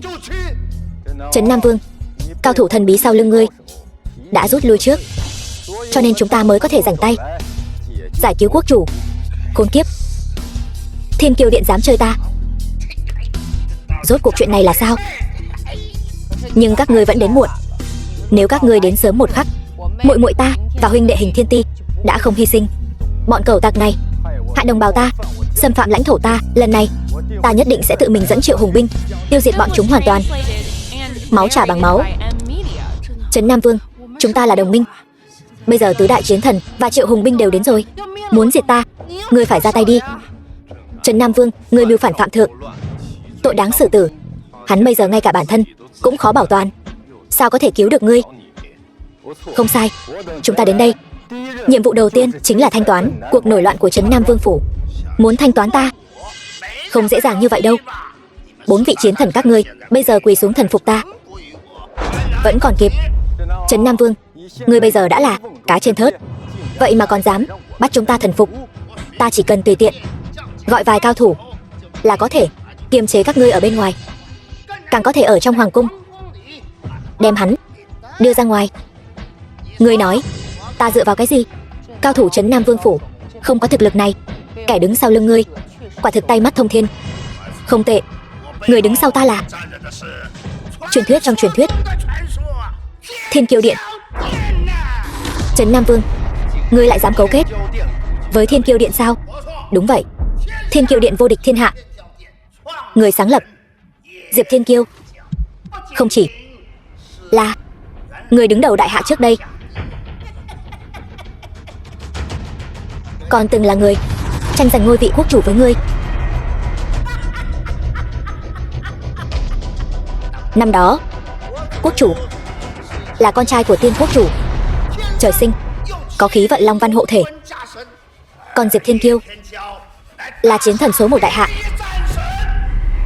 30 năm trước, Diệp Thiên Kiêu một mình dẫn 3.000 thiết kỵ quét sạch Triệu Liên quân,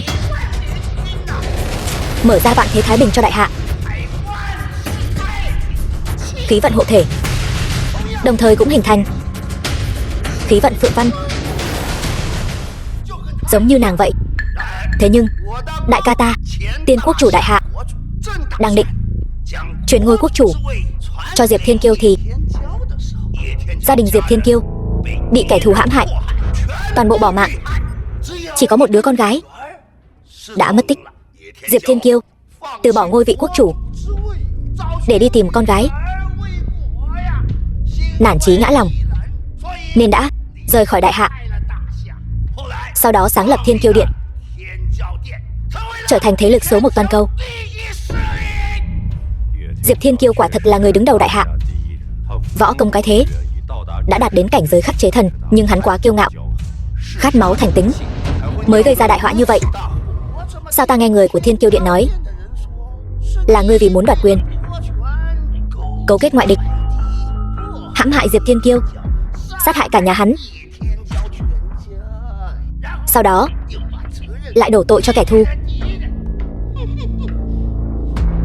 Diệp Vô Song, bây giờ ngươi cũng có khí vận Phượng Văn, cũng là người đứng đầu đại hạ, uy hiếp đến địa vị của hắn. Đừng thấy hắn bề ngoài cung kính với ngươi, ngoan ngoãn tuân theo, không chừng ngày nào đó hắn sẽ giống như đối phó với Diệp Thiên Kiêu, đâm ngươi một đao. Chuyện năm xưa chỉ là ngoài ý muốn, ngươi đừng ngậm máu phun người. Ta lười phí lời với ngươi. Ta đây, niệm tình chú cháu chúng ta, cho ngươi một cơ hội, quỳ xuống cùng tứ đại chiến thần thần phục ta. Nếu không, đừng trách ta trở mặt vô tình. Có ta ở đây, ngươi đừng hòng động vào một sợi tóc của quốc chủ. Chúng ta cũng sẽ thể liều mạng bảo vệ quốc chủ. Nếu đã vậy, Tu La sứ giả, cao thủ của Thiên Kiêu Điện, vậy thì tất cả hãy cùng xuống mồ đi. Cao thủ mạnh nhất của Thiên Kiêu Điện, Tu La sứ giả, nàng chính là kẻ ngăn cản tứ đại chiến thần của ta, cao thủ bí ẩn. Không ngờ đường đường đại ti mạnh lại nhớ danh hiệu Tu La của ta. Đúng vậy, ta chính là Tu La sứ giả của Thiên Kiêu Điện. Tuy nhiên, không hẳn là cao thủ mạnh nhất. Điện chủ trí cao của Thiên Kiêu Điện ta, Diệp Thiên Kiêu, mới là người mạnh nhất. Tu La đại nhân, ngài cuối cùng cũng đến rồi. Trước đó không phải đã bảo ngài đi kiềm chế tứ đại chiến thần sao? Sao lại rút lui rồi? Thiên Kiêu Điện có đại sự xảy ra, triệu tập chúng ta lại. Điện chủ có lệnh bảo chúng ta đi hỗ trợ. Thiếu điện chủ đang gặp nạn ở đại hạ. Không bao lâu nữa, điện chủ sẽ đích thân đến, tự mình giải quyết rắc rối cho thiếu điện chủ. Thiếu điện chủ, Diệp Thiên Kiêu chỉ có một nữ nhi, đều tìm kiếm không thấy. Chẳng lẽ đã tìm thấy rồi sao? Đúng vậy, điện chủ đã tìm được nữ nhi của mình, đồng thời phong nàng làm thiếu điện chủ. Đợi lão nhân ra đến, sẽ đích thân tuyên cáo thiên hạ. Tốt, vậy nếu đã như thế, đợi sau khi ta đăng cơ, ta nhất định sẽ đích thân đến chúc mừng, cung chúc điện chủ phụ tử đoàn viên.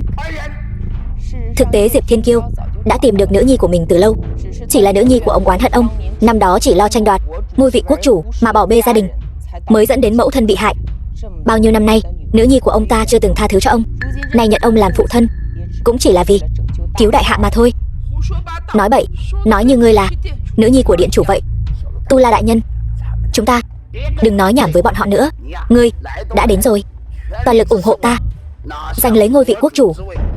Đợi ta đăng cơ, nhất định sẽ không thiếu chỗ tốt cho Thiên Kiêu Điện. Được, vậy ta sẽ toàn lực giúp ngươi quét sạch chướng ngại vật. Đến lúc đó, Thiên Kiêu Điện muốn một nửa đại hạ, ta còn muốn quốc khố 3 phần tài sản của đại hạ ngươi. Không thành vấn đề, chỉ cần ngươi giúp ta đánh bại đám địch nhân này. Đừng nói đến 3 phần quốc khố, cho dù là 5 phần cũng không thành vấn đề. Được thôi, Tu La, ngươi tự ý lợi dụng lực lượng của Thiên Kiêu Điện giúp đỡ Trấn Nam Vương mưu đồ muốn đại hạ, mưu cầu lợi ích cho bản thân. Diệp Thiên Kiêu có biết không? To gan, ai cho phép ngươi trực tiếp gọi đại danh của điện chủ? Đại hạ ta không cho phép bất kỳ ngoại địch nào xâm phạm, cho dù là Thiên Kiêu Điện của ngươi cũng không được. Vậy sao? Vậy hôm nay ta sẽ san bằng đại hạ, dọn dẹp sạch sẽ đám rác rưởi này, cho các ngươi thấy về sự lợi hại của Thiên Kiêu Điện. Tu La, nếu ta là ngươi, bây giờ lập tức dẫn những người này rời đi, đồng thời quay về tạ tội với điện chủ của ngươi, nếu không tự gánh lấy hậu quả. Hậu quả? Ta muốn xem hậu quả là gì. Hậu quả chính là mất mạng không có chỗ chôn. Diệp Vô Song, ngươi đừng tưởng mình là vô địch thiên hạ. Dù ngươi có nắm giữ Hiên Viên kiếm thì ngươi cũng không thể chống lại Tu La đại nhân của chúng ta, càng không thể chống lại Thiên Kiêu Điện. Ta muốn dạy dỗ cô ta, căn bản không cần động thủ. Theo ta thấy, nữ nhân này đã bị uy nghiêm của Thiên Kiêu Điện dọa sợ, cho nên mới ở đây nói nhăng nói cuội. Ta thấy, ta chính là ngu muội, căn bản không biết sự lợi hại của Thiên Kiêu Điện. Thiên Kiêu Điện ta diệt vô số quốc gia, đại hạ nho nhỏ, chúng ta căn bản không để vào mắt. Hôm nay ta không hiểu quy củ, vậy chúng ta phải dạy dỗ cô ta, cho cô ta biết uy phong của Thiên Kiêu Điện ta là từ đâu mà có. Bảo vệ quốc chủ, không biết tự lượng sức mình.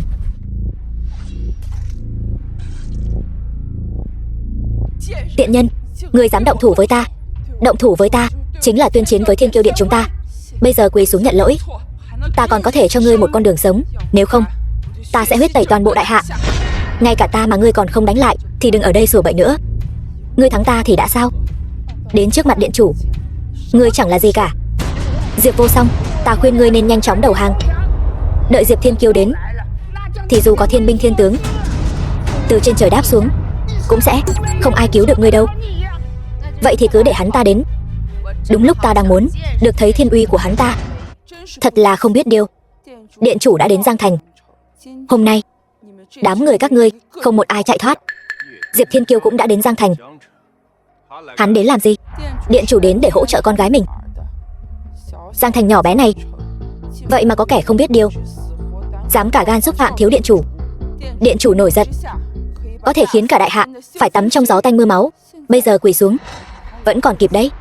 Công lực của Diệp Thiên Kiêu sánh ngang thần ma, cũng là người đứng đầu thiên hạ. Còn có Thiên Kiêu Điện dưới trướng hắn, cũng là thế lực lớn nhất trong và ngoài nước. Nếu hắn xâm chiếm đại hạ ta thì dù là ta cũng bất lực ngăn cản.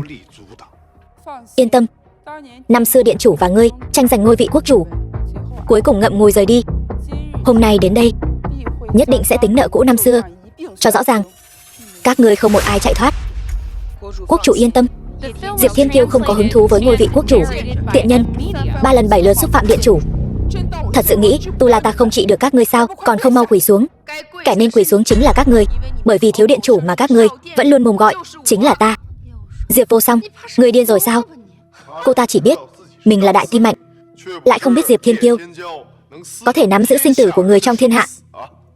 Dám mạo danh thiếu điện chủ, đây chính là tử tội trong tử tội. Người đâu? Tranh thủ lúc điện chủ chưa đến, bắt cô ta lại cho ta, băm nhỏ cho chó ăn. Súc sinh, ngươi muốn băm nhỏ ai cho chó ăn? Diệp Thiên Kiêu, điện chủ Thiên Kiêu Điện. Diệp Thiên Kiêu, bẩm điện hạ, tiện nhân này dám mạo danh thiếu điện chủ, thật là đại nghịch bất đạo.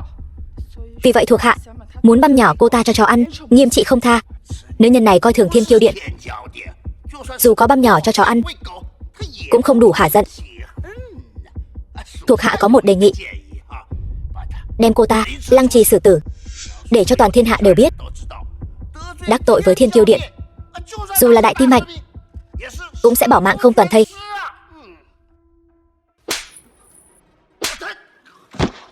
Mạo danh? Con bé là con gái ta, cũng là thiếu điện chủ của các ngươi. Xin lỗi đại tim mạnh, chúng tôi đến muộn. Diệp Thiên Kiêu, Diệp Vô Song, Diệp Thiên Kiêu, ta thật sự ngu si rồi. Lúc đó ta chém lấy mạng Liễu Sinh kiếm thánh chính là dùng chiêu thức của phụ thân ta. Con gái, để con chịu khổ rồi. Con không khổ.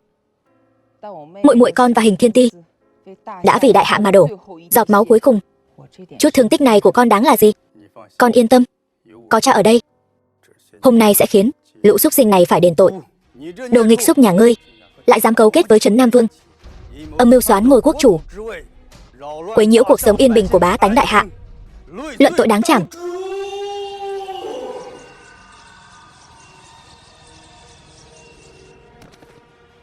Người thân là hoàng tộc đại hạ, câu kết với giặc ngoài, bán đứng tổ quốc, quả thật không xứng làm người đại hạ.